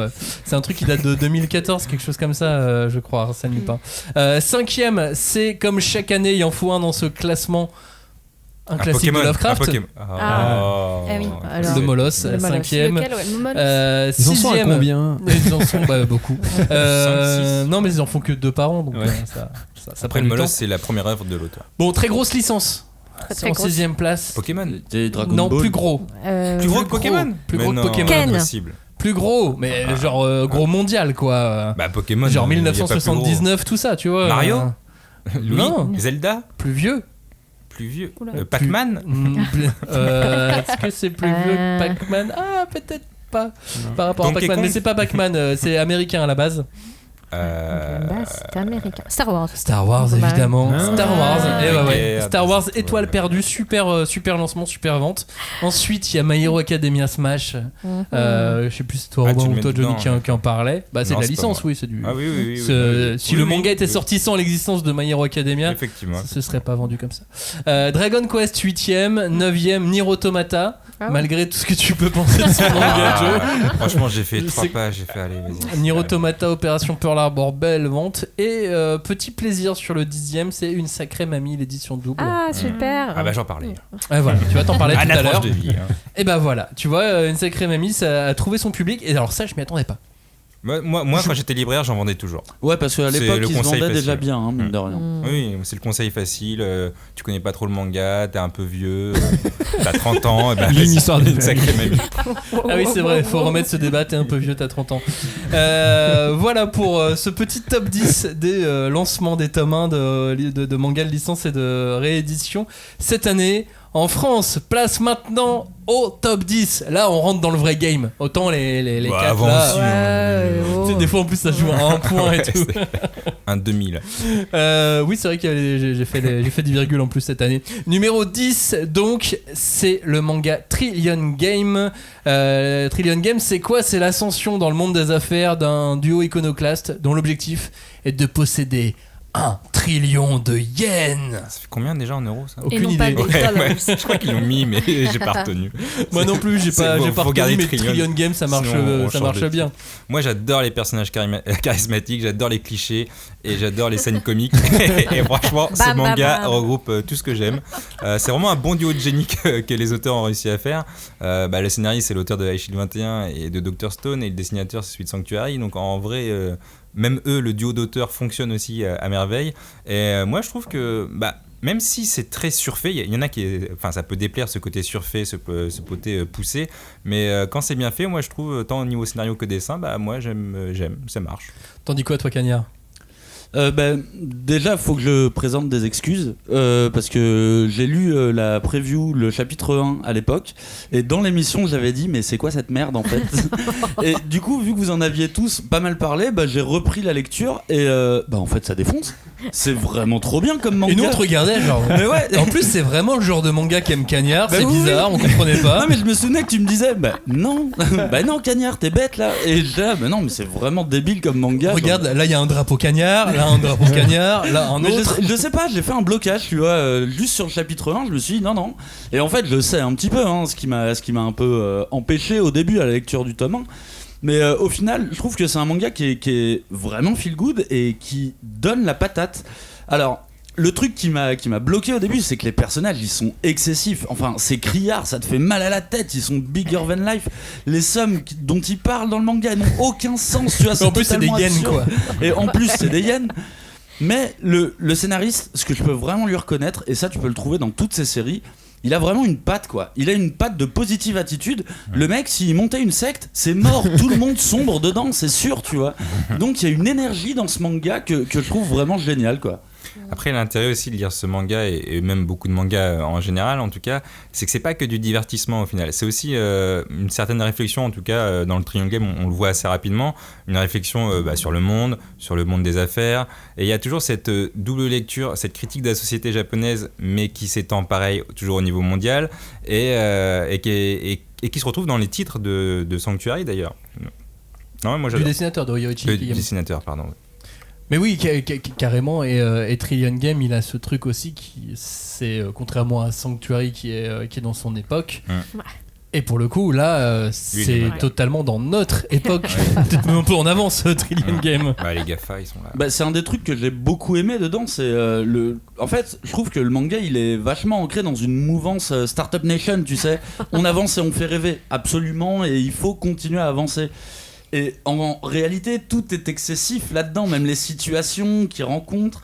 Mais par contre, je suis sûr que dans le monde du business, ça doit parfois se passer comme ça, tu vois, avec des entrepreneurs, les business angels, les mecs comme ça. Moins tu avec vois. le sourire, je pense. Moins avec le sourire. Tu sais, quand tu vois les fameux morning routines de LinkedIn, ce genre de truc, en fait, c'est ça, mais c'est un manga fois LinkedIn. 1000. C'est un manga LinkedIn. Ouais, mais c'est clairement ça. C'est un manga LinkedIn. Alors, non, mais quand tu vois, tu sais, des mecs qui, en plus, à chaque fois fake, j'ai fait un talk parce que mon avion était en panne, alors j'ai fait un talk à plein de gens et donc j'ai donné plein de contacts et love my job. Merci. Aujourd'hui, je me suis levé à 3h30 du matin parce que je considère que si on se lève avant que le soleil se lève, c'est qu'on a raté. C'est qu'on a gagné. Qu'on a raté sa journée. Mais c'est ça ce manga. Mais c'est ça, c'est vraiment over the top, tu vois, vraiment. C'est le manga de l'overdose, mais en même temps, ça marche vachement bien. Et après, tu vois, dès que tu rentres dans les vrais sujets de l'entreprise, ce que vous comme moi on connaît, bah tu vois que les auteurs ils connaissent rien du tout au monde de l'entreprise. Il y a une phase avec un entretien d'embauche, et là, mais non, ça se passe pas du tout comme ça, un entretien d'embauche. Mais scénaristiquement, entretien d'embauche japonais, c'est ça. Ouais, mais c'est nécessaire pour le scénario, tu vois, c'est nécessaire que ça se passe comme ça. T'as vraiment une meuf qui se fait embaucher, elle ne sait pas pour quel boulot elle se fait embaucher. Mais ça au Japon, ça arrive en France. Possible, hein. Ouais, non mais et au Japon, c'est vraiment possible. Hein. Ouais. Non mais vous voyez la scène dont je parle. En plus ils se disent que genre c'est comme s'il avait un super pouvoir des entretiens, genre il sait ce qu'il faut dire comme histoire, parce qu'ils savent, tout le monde sait qu'il ment, mais comme il sait mentir la bonne histoire, bah du coup ça passe quoi. Mais ça me fait rire parce que je vois ce décalage, genre bon ok, ils savent pas à quoi ressemble le monde de l'entreprise, mais en même temps ils l'ont romancé de manière vraiment rigolote quoi, c'est marrant et j'ai absolument envie de connaître la suite du coup. Trillion Game aux éditions Glénat, c'est donc sorti cette année, c'était numéro 10 de notre top 2022. 9ème maintenant, on part sur de la science-fiction, même si Trillion Game est aussi un peu de la science-fiction quelque part, avec Léviathan. Léviathan, c'est une création des éditions Kiun. C'est l'histoire d'une équipe spatiale qui tombe sur un vaisseau abandonné, le Léviathan, et la terrible histoire qui a conduit ce vaisseau spatial à cet endroit. Julie, et alors là, sur quoi on tombe ? Tadam. Un drame. Et sur un journal. Et un journal qui emmène à un battle royal et ainsi de suite. Oui. Il y a des enfants qui ont perdu la vie. Il y avait une seule capsule. On ne sait pas ce qui s'est passé. Il y a des pièges dans le vaisseau. Ah, c'est horrible. Mais non, moi je suis très contente de le voir dans le top parce que déjà l'an dernier, je l'avais repéré. Et il devait sortir à la fin. Il devait sortir en 2021. Voilà, il aurait pu être dans notre classement 2021. Et mais, voilà. Mais du coup, bon, on a toujours gardé un œil sur lui et nous avons bien fait. Déjà, moi, voilà. Donc, en fait, quand on a fait le top de l'an dernier, on avait déjà lu le tome 1, enfin, moi vrai, personnellement. Et donc, j'avais trop hâte de connaître la suite. Et je n'ai pas été déçue du voyage, contrairement à ces pauvres lycéens, puisque je trouvais que les promesses du tome 1 étaient vraiment tenues. Il y avait du suspense, c'était un peu gore cracra, les psychologies, les gens qui deviennent barges parce que on va tous mourir, etc. C'était très très bien rendu. Robin, comment tu l'as senti toi, ce titre? Ça t'étonne que ça soit une création par un éditeur français? Ouais, bah moi en fait c'est ça que je trouve cool finalement, c'est que de voir un titre de cette qualité exister hors des sentiers japonais, c'est assez chouette, je trouve. Il y a aussi cette destinée du titre qui le hype un petit peu quoi. Après moi c'est un peu particulier parce que comme a dit Julie, c'est presque un manga de 2021 pour moi, donc en fait quand j'ai fait mon top et que je l'ai vu apparaître dans mes, je fais mais attends, je l'ai noté cette année celui-là, je me souviens. Ok. Et après j'ai oui, mais en même temps c'est vrai que c'était cool et c'est la SF, c'est une distorsion spatiale et non mais après voilà, je disais c'est un titre de qualité. C'est vrai que alors ce qui est un peu particulier c'est que quand tu le lis, moi je trouve que il y a plein d'ingrédients qui te donnent l'impression d'avoir déjà lu ce bouquin quoi. T'es un peu dans un très en terrain balisé, tu vois, tu te dis bon bah la plupart des séquences tu les as déjà vues. Exactement. Ou lues et part, peut-être que c'est pour ça d'ailleurs que finalement il a pas trouvé preneur au Japon, j'en sais rien, mais au final je trouve qu'il y a une espèce de mayonnaise qui prend, je pense en particulier par son ambiance qui est très très oppressante, très bah voilà, ouais, c'est un huis clos, t'as l'impression d'être entre un mix entre Battle Royale et Alien quoi. Il y a un truc assez assez cool à ce niveau-là. Et je pense que c'est aussi sa patte graphique qui dénote aussi un petit peu. Tu vois, il a un truc. Je crois que ça a un peu parlé de Tsutomu Nihei aussi quand il est sorti, parce qu'il a un style qui sort aussi un peu des sentiers battus. Et après, moi, j'avoue, la construction narrative, voilà, c'est deux histoires qui s'entrecroisent avec des histoires des flashbacks. En fait, l'histoire, il nous a raconté un peu par des flashbacks. Ouais, mais quand c'est réussi, ça lié marche, à ce journal qu'ils ont trouvé. Mais en fait, là, ça prend super bien. T'es halté, halté, ça veut rien dire. T'es pris dans l'histoire. C'est haletant, voilà. Et surtout, je trouve que là où c'est fort, c'est qu'en général, quand t'as ce genre de construction, il y a toujours un truc de ouais, mais il y a une des deux histoires dont j'ai un peu rien à foutre. Genre dans Le Seigneur des Anneaux, tu sais, quand c'est Frodon et Sam, tu t'en branles et t'as juste envie de voir Aragorn se battre avec des orques et tout. Et là, je trouve que les deux, ça a beau jumper d'une histoire à l'autre, et les deux te prennent, quoi. Donc c'est très très cool. Mais ceci dit, sur le pourquoi il a pas forcément trouvé sa place tout de suite au Japon, quand je vois que ça devait sortir en 2021 et qu'on est que au tome 2 aujourd'hui, il y a peut-être une question de rythme aussi. Je suis même pas sûr qu'il a fait cette histoire qui devait être prise au Japon. En fait, ils l'ont trouvé sur une convention de doujinshi, et le mec il était plutôt illustrateur plutôt que mangaka, et il est très lent, il le dit dans les interviews, il est très lent quand il dessine, et il lui faut du temps, il faut 50 pages pour faire ses 4 mois, et je suis pas sûr qu'il ait proposé cette histoire au Japon. Non, mais après les éditeurs, pour moi c'est une création vraiment. Les éditeurs ils vont aussi faire leur marché sur dans les festivals. Lui, de ce que j'ai compris, il faisait du fan art ou il faisait du fanzina, quoi, et il l'aurait vu, tu vois, puisque le gars est doué, quoi, donc je sais pas. Pour donner envie aux auditeurs de le lire, parce que moi c'est un titre que j'ai beaucoup aimé, beaucoup à cause du dessin qui participe beaucoup à l'ambiance très lourde. Je dirais qu'il y a beaucoup de Dragonhead dedans. Oui, voilà. Il y a vraiment ce truc de Dragonhead de science-fiction, tu vois, plus beaucoup d'aliens. Hein. C'est vraiment beaucoup d'aliens. On s'est bien servi dans le pot d'aliens, mais c'est vraiment un chouette titre. Alienhead, voilà, Alienhead. Le mot de la fin pour toi, Julie, sur Léviathan. Non, mais je trouve qu'effectivement le dessin est super. Comment dire, il y avait des gens qui disaient c'est trop simple, il y a plein de petits traits. En fait, je sais pas, ça participe à une espèce d'ambiance très froide, très. Tu te rends compte que les gamins ils sont hyper calculateurs, qu'ils ont tous des histoires, des façons de penser horribles, très individualistes, etc. Et le fait qu'on sache toujours pas qui sont ces gens qui viennent de trouver les preuves, pour moi c'est vraiment genre la grosse carotte. Tu dis genre en plus on voit pas leur visage, ils ont des casques et tout, donc j'ai hâte de voir la conclusion. Mais oui, puis laisse parler les gens comme ça, c'est clair. Tu connais les gens. Ce sera des singes comme dans la planète des singes, on le sait. Il a tout misé là-dessus, Robin. Elle serait super cette fois en vrai. J'aimerais bien, moi. 9ème de ce classement, Léviathan, c'est une création des éditions Kiun. Avant de passer au 8ème, je vous propose de revenir sur les ventes originales les plus vendues de l'année dans les lancements de tome 1. C'est quoi les ventes nouveautés originales, ce qui n'est pas une réédition, pas une licence. Les tomes 1. Les nouveautés, si tu veux. Nouveautés. Moi je sais que Oshiko est 9ème. Elles sont classées comme ça. Non. Look Back. Shinoko n'est pas 9ème. Oh non. Look Back, c'était bien tenté, mais non. Look Back est dedans, 5ème meilleur lancement. Tu as dit quoi? Sakamoto Days. Number 1. Du coup, il y a Free Ren alors, en 2ème. Free Ren. 3ème. Oh non. Oui, Dan. 2ème. On a notre top 3. Sakamoto Days, meilleur lancement. Dan 2ème. Ceci, Dan est sorti en octobre. Oui, voilà. On parle des tomes 1 là. Oui, des tomes 1. Ouais, du coup, Dan. Free Ren est 3ème. Ensuite, qu'est-ce qu'on a? On a Look Back, donc 5ème. Il nous manque le 4. Il vous manque le 4, le 6, 7, 8, 9 et 10. Ça fait beaucoup. Allez, on trouve le 4 et on s'arrête là. Fortnite of Apocalypse. Fortnite of Apocalypse n'est pas dedans. Non. C'est vrai. Il y a un manga dont on a parlé dans cette première partie d'émission qui est dans ce classement. Ranking of Kings. Non, merde. bien essayé. Léviathan. Oui. J'étais en train de regarder les 8ème feuilles. meilleur lancement. Alors c'est vrai que c'est sorti vraiment tout début de l'année, mais il faut le tenir, quoi. Il faut le tenir. Qu'est-ce qu'on peut avoir d'autre? On a 2 comédies romantiques, un manga qu'on n'avait pas envie de lire, 3 comédies romantiques, pardon. C'était le titre du manga, ça. Miyano et non. Sasaki et Miyano n'est pas très loin, mais non, ils sont pas dans le top 10. Ah zut. Orimiya, c'était avant. Orimiya est 4ème. C'était. Je sais pas pourquoi dans ma tête c'était. Mais oui, 2021. Mais non, c'est 2022, tout début 2022 pour Orimiya, donc 4ème meilleure vente. Look Back 5ème. Ensuite, on a encore 2 comédies romantiques. On a Léviathan et on a encore un manga de bagarre avec du sang. Ah, il faut deviner ou Bagarre avec- essayez, c'est voir, mais, Togananki. excusez-moi, Togananki, ouais. C'est Togananki est Ah, deuxième meilleur Togananki. lancement de l'année. Pareil, c'est du début d'année, mais bon.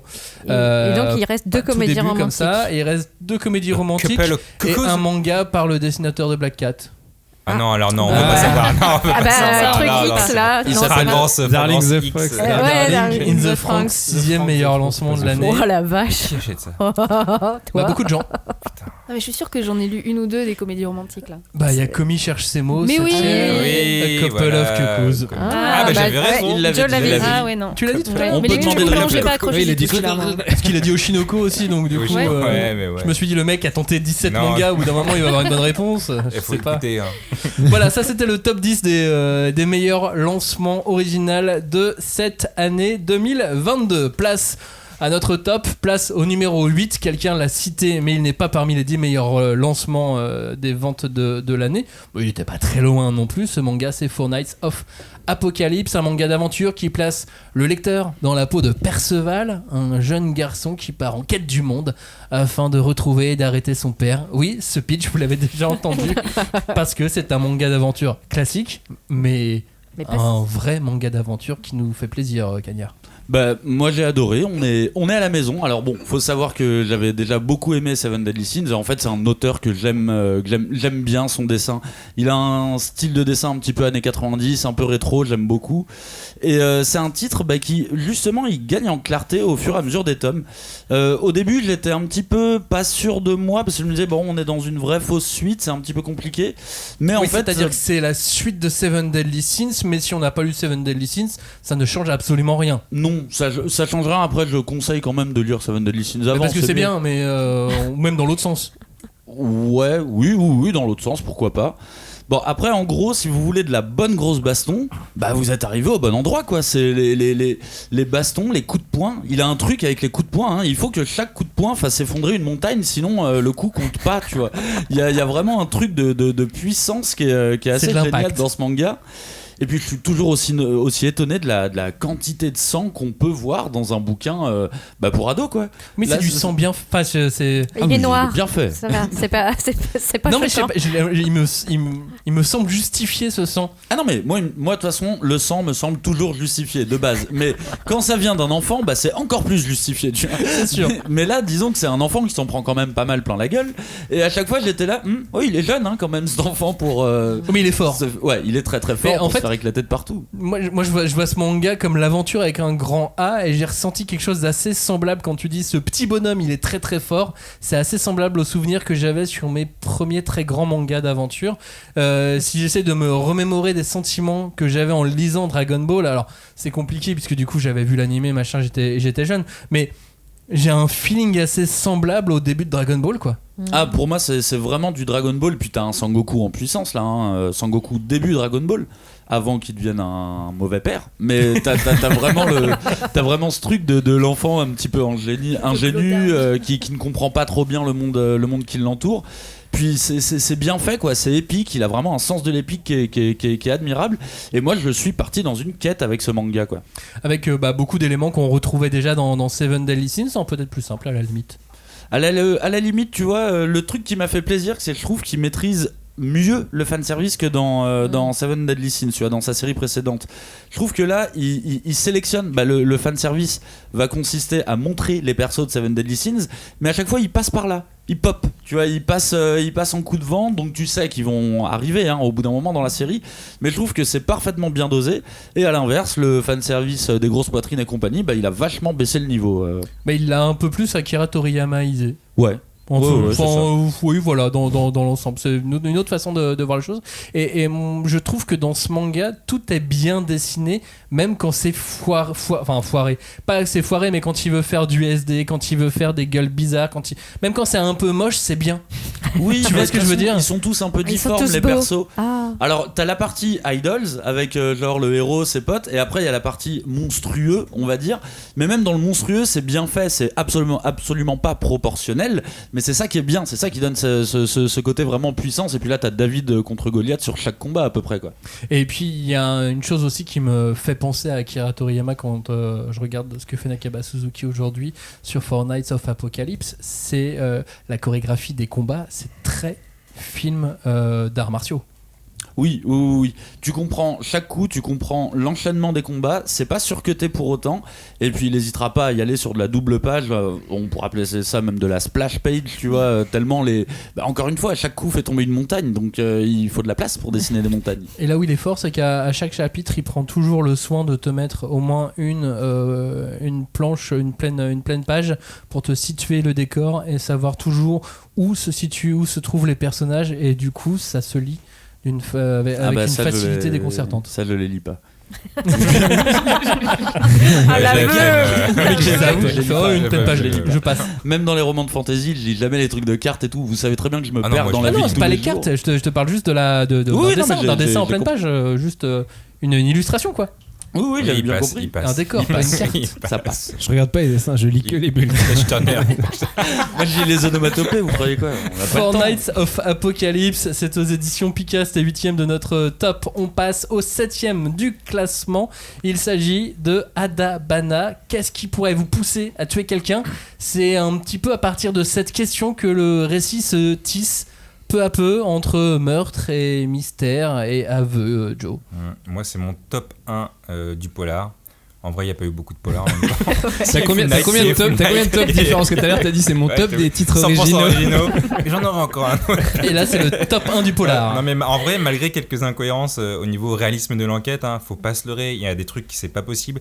Genre, les flics qui volent la carte SD et qui montent ça au tribunal, ça marche pas en vrai. Il faut que ça soit légal quand on prend quelque chose. Tu rentres dans des détails quand même. Là. Non, c'est important. En tout cas, moi, j'étais très content de ma lecture. C'est en 3 tomes. Et c'est comme si j'avais regardé un bon épisode d'Esprit criminel ou des experts. Celui avec Horatio, le roux, pas le. C'est quoi un bon épisode d'Esprit criminel? Des mauvais épisodes d'Esprit criminel ou Ah ouais, pour moi ils sont tous mauvais. Les bons épisodes d'Esprit criminel, c'est ceux qui sont en 2 parties déjà. Ah oui, d'accord. Donc là, on est en 3 parties avec Adabana. Est-ce que tu pourrais nous donner ton top des meilleurs épisodes d'Esprit criminel ou pas, Cagnard? Est-ce que tu peux nous parler d'Adabana? Ouais, bien sûr. Moi aussi, il fait partie de mon top 1. Alors, forcément, je suis toujours un petit peu attiré quand il y a du polar. Mais là, déjà, grand format, beau dessin, ça fait plaisir. On prend vraiment, on se prend vraiment des claques graphiques au fur et à mesure. Je trouve que c'est un récit qui est très rentre dedans. Dès les premières pages, au final, t'es vraiment au cœur de l'intrigue, vu que quand tu commences l'ouvrage, l'héroïne vient annoncer son meurtre au commissariat. Donc en fait, tu démarres au moment où l'enquête va démarrer. Donc on a une sorte de whodunit en 3 tomes, et je trouve que c'est extrêmement bien maîtrisé. Moi, c'est le genre de récit que j'adore. Là, tu vas avoir différents flashbacks du coup sur ce qui s'est passé, et tu vas multiplier les points de vue. Tu vas avoir les mêmes séquences que tu vas voir au travers de différents personnages. C'est ce qui va te permettre de recoller les morceaux, et je trouve que c'est vraiment pas évident comme récit à maîtriser, mais là c'est vraiment bien fait. Non, c'est un manga sans prétention. En vrai, l'histoire est bien ficelée, malgré les incohérences. Mais qu'est-ce qui t'arrive? Mais il le dit 2 fois. Non mais la carte SD. Non mais la carte SD pour moi, j'en suis toujours resté là. En fait, c'est un des épisodes que j'avais regardé dans les experts, c'est que quelqu'un avait volé quelque chose et il pouvait pas le montrer au tribunal, mais il n'en avait rien à foutre. Il l'a foutu sur internet, et comme ça, même si le meurtrier entre guillemets avait pas été condamné juridiquement, moralement il avait été condamné par la population. Et en fait, moi j'ai gardé ça en tête si tu l'as pas pris de manière légale, tu peux pas l'utiliser comme preuve. Et dans ce manga là, il y a quelque chose où les flics ont fait un truc pas légal. C'est pas un procès, Joe. C'est les avocats. En plus c'est les avocats, tu vois, c'est encore pire. Mais en tout cas, c'est bien ficelé, le dessin est assez magnifique. Et malheureusement, dans ce manga, en fait, ça dénonce aussi la pauvreté et l'absurdité du système japonais, et qui est réel, parce qu'il y a des références à des vraies affaires qui sont passées au Japon, et tu te dis ah ouais, le Japon c'est un peu ça aussi. Ce qui est malheureux, c'est le système. Ce qui est malheureux, c'est que le système est comme ça. Non, ce qui est malheureux, oui. c'est que le système est comme ça au Japon, et que tu te dis ah ouais, donc en fait on peut être un harceleur et pas aller en prison. Mais même en France. Je pense que ça va même encore plus loin. Enfin, moi j'ai trouvé que le propos justement par rapport aux violences qui étaient faites sur les femmes et la question du rapport au corps des femmes était vraiment mis en avant dans cette histoire. Et enfin, moi j'ai adoré. J'avais lu l'année dernière quand on avait fait le Pop Asia Matsuri, là où j'avais été invitée à faire une conférence sur le polar. On m'avait fait lire ça déjà à l'époque, c'est vraiment trop bien. Désolée, je m'incruste complètement dans la conversation. Mais qui êtes-vous? Non, mais j'adore, comme tu disais, Kenya, en fait, le fait qu'il joue sur les codes justement visuels pour un peu nous tromper, c'est-à-dire qu'on montre effectivement des souvenirs qui appartiennent à différentes personnes, les souvenirs sont différents, et elle montre la scène de façon différente à chaque fois. Et ça, c'est quelque chose qu'on retrouve parfois dans le cinéma, mais qui est assez rare en fait, je trouve, dans le manga, et c'est hyper intéressant de voir comment elle maîtrise son récit de cette façon-là. Et je me demande si le pseudo de l'auteur, justement, elle nous envoie pas un message, parce que ça s'appelle Non, N-O-N. Donc est-ce qu'elle nous dit quelque chose par rapport à ce pseudo-là? Donc, je crois pas. Il était là dans un épisode des experts. Kenya, si tu veux le mot de la fin sur Adabana. Je trouve que c'est un manga qui sait prendre son temps, mais en même temps c'est vraiment un page turner. Je me suis pas arrêté, hein. J'ai lu les 3 tomes d'affilée, et alors je suis vraiment d'accord. Quand tu l'as terminé, c'est pas cool d'être un mec, hein. Franchement, c'est pas ouf. Attends, tu te dis c'est pas cool d'être un mec?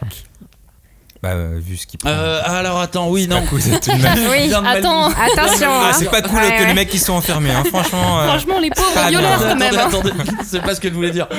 C'est pas cool d'être un violeur. Non, attendez, je vais reprendre. C'est bon, arrêtez. Je sais ce que je vais dire. Ça va être clippé. C'est pas cool d'être noir, ok, c'est bon. Non, mais je veux dire que dans ce bouquin, la plupart des mecs que tu vois, c'est vraiment des pourritures, quoi.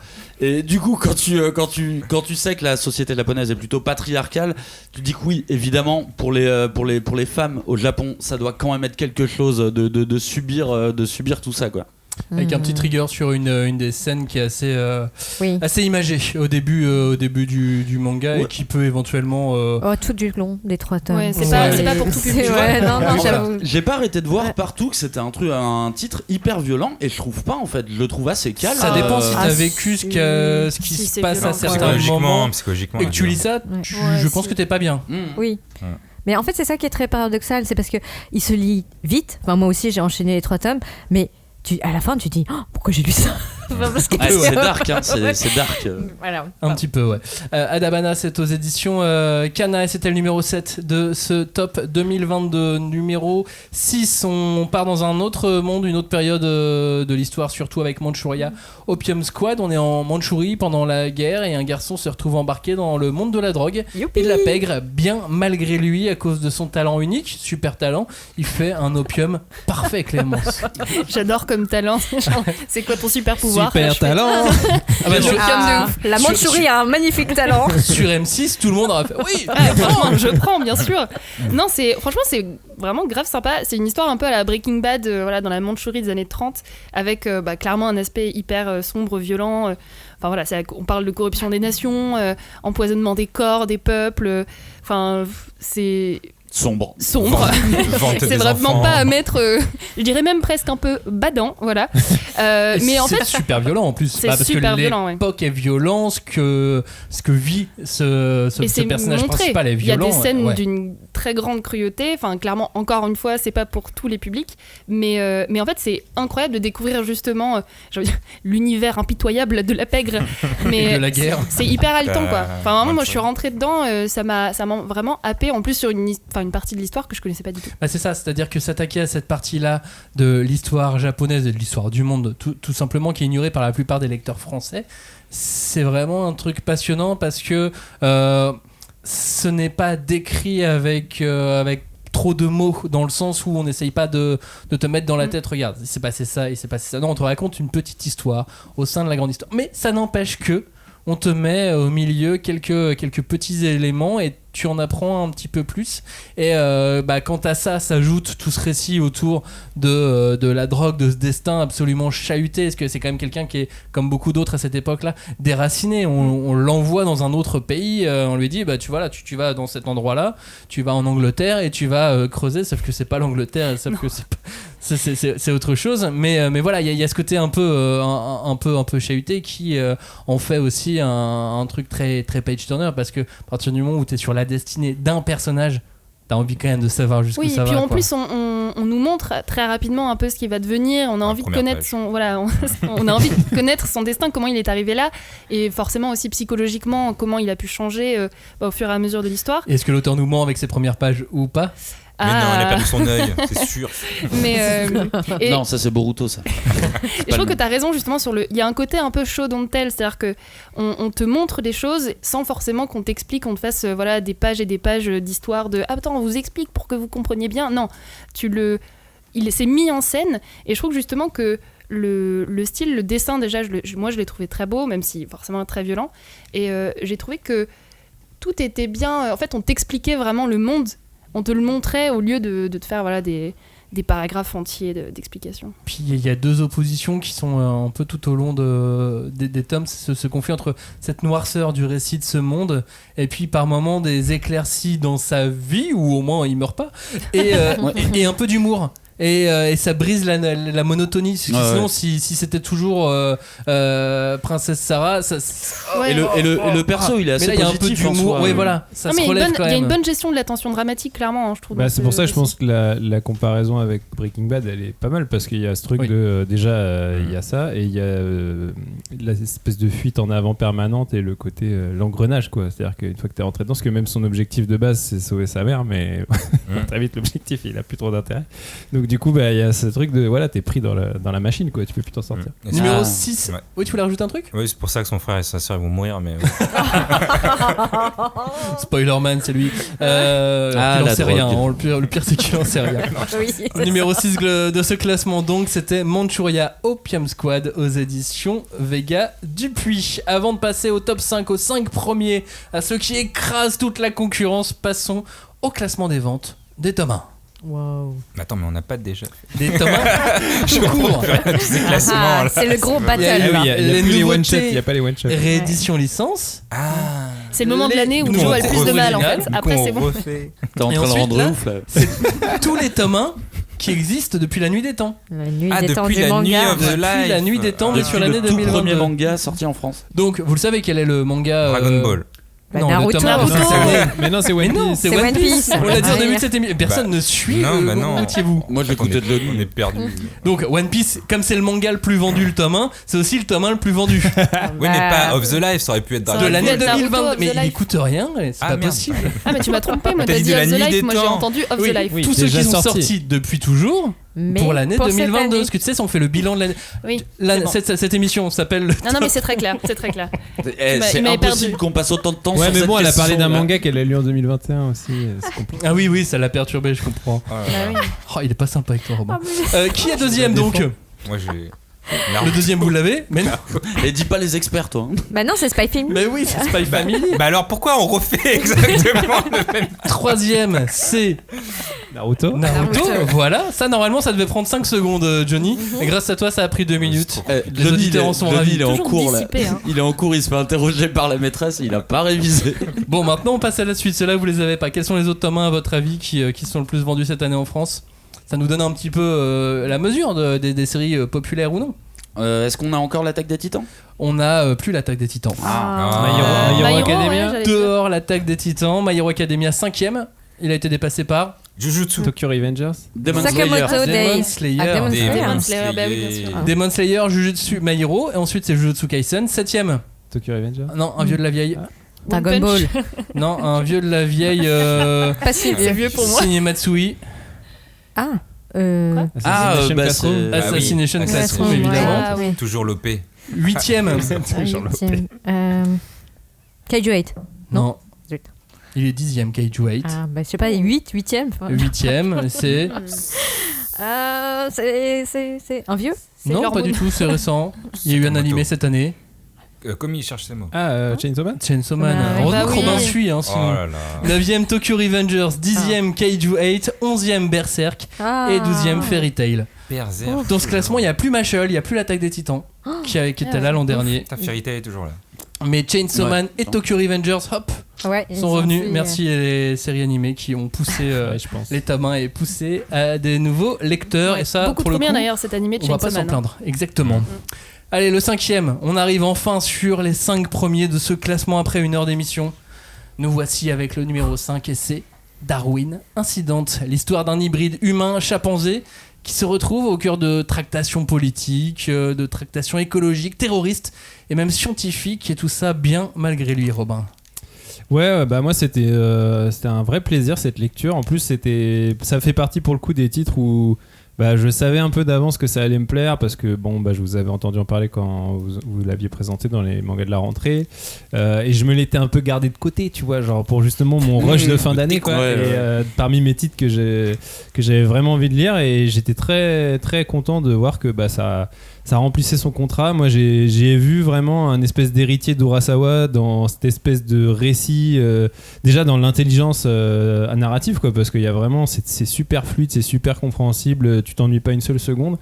Il y a une espèce d'ambition d'un récit contemporain sur l'humanité avec un grand H, tu vois, c'est vraiment parler de nos rapports sociaux, de qu'est-ce qui fait qu'on est un être humain, qu'est-ce qui fait qu'on rejette les autres ou on les accepte, etc. Sans jamais pour autant effectivement perdre cette fluidité du récit, cette fluidité du divertissement grand public. Il y a ce côté, c'est ambitieux et c'est pop à la fois, donc c'est vraiment pour moi un héritier d'Urasawa pour ça quoi. Et je sais pas ce que t'en penses, mais je trouve que l'auteur marche sur des œufs tout le temps, mais il en casse jamais un seul. Dans les propos, dans la façon dont il avance sur son scénario, il parle quand même de terrorisme, il parle de bioéthique, il parle de souffrance animale, il parle de véganisme.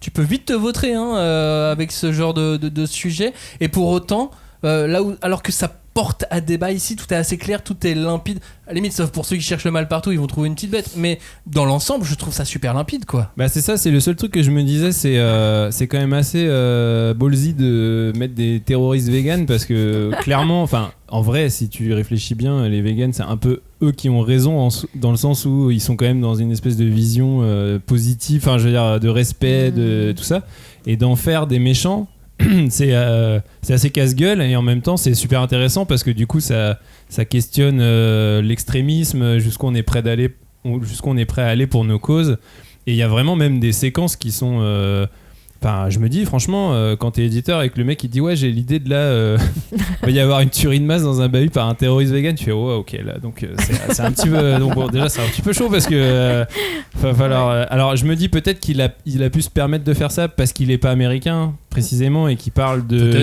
choses qui ont vraiment touché enfin je parle pas des vegans parce qu'a priori on n'a pas eu de terroristes vegans qui ont tué plein de gens dans des bahuts, mais en tout cas des tueries de masse comme ça, avec cette espèce de mise en scène d'un lycéen qui prend un flingue et qui se met à flinguer tous ses camarades de classe.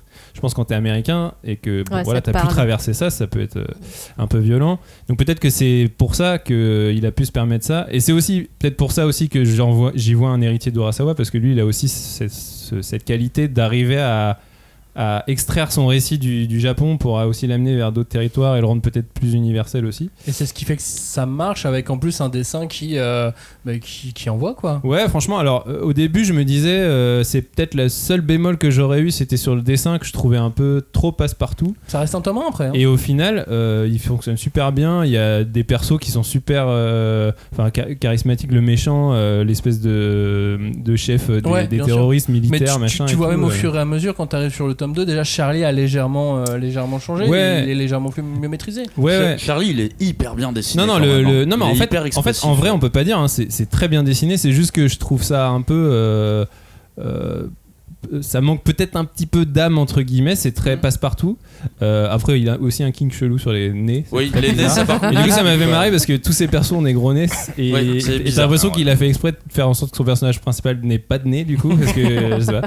Mais sinon non, le dessin fonctionne super bien, la mise en scène aussi. Alors je pense que c'est aussi parce que du coup je me suis un peu renseigné sur l'auteur et c'est pas un perdreau de l'année non plus, tu vois, il est dans le game depuis un petit moment, donc je pense que cette maturité elle est due à ça aussi, tu vois, mais non ouais franchement réussite à tous les niveaux. Et il y a un truc dans le dessin aussi, c'est sa mise en scène qui est réussie. À un moment donné, en fait, tu sais, quand je me remémore ce manga, quand je repense à certaines scènes, je trouve que les personnages sont tellement vivants que j'oublie que c'était une lecture. J'en viens presque à avoir vu une série télé tu sais, quand je me remémore les passages du manga, je vois du mouvement.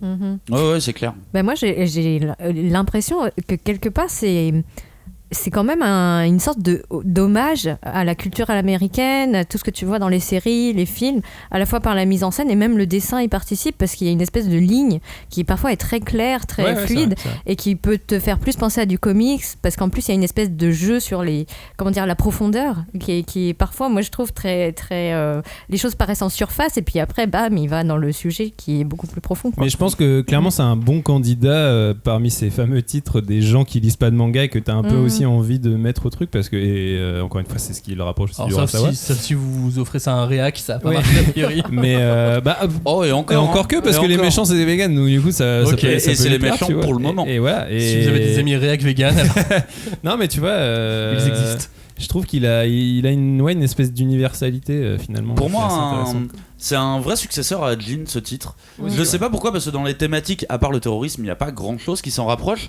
Mais sur tout ce que vous avez dit, la fluidité du récit, du dessin, je vois vraiment un successeur à Djinn. Et si ça se passe comme à Djinn, ça va être de mieux en mieux Ouais, cette mais histoire. c'est pas du tout pareil. Ouais, mais moi aussi, Adjin, tu as sens des le- années-lumière d'Adjin. Non, mais Adjin, Ouais. c'est du divertissement. Non, alors là, FPS, tu t'arrêtes tout de suite. Non, mais dans le Tu sens où, t'arrêtes oui, tout de il y a du terrorisme, Non, mais il y a oui, pas- il y a de la critique et on dénonce des trucs. Non, mais je sais pas, après, c'est pas quelque chose qui s'explique forcément. Mais moi, je vois une parenté dans le fait de vouloir traiter de sujets comme ça dans un.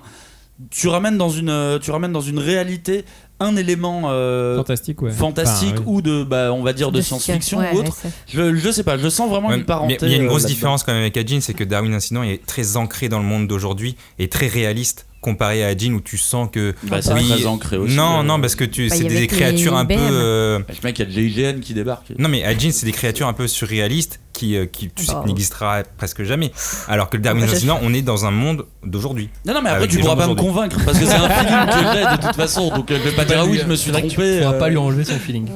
Et passe.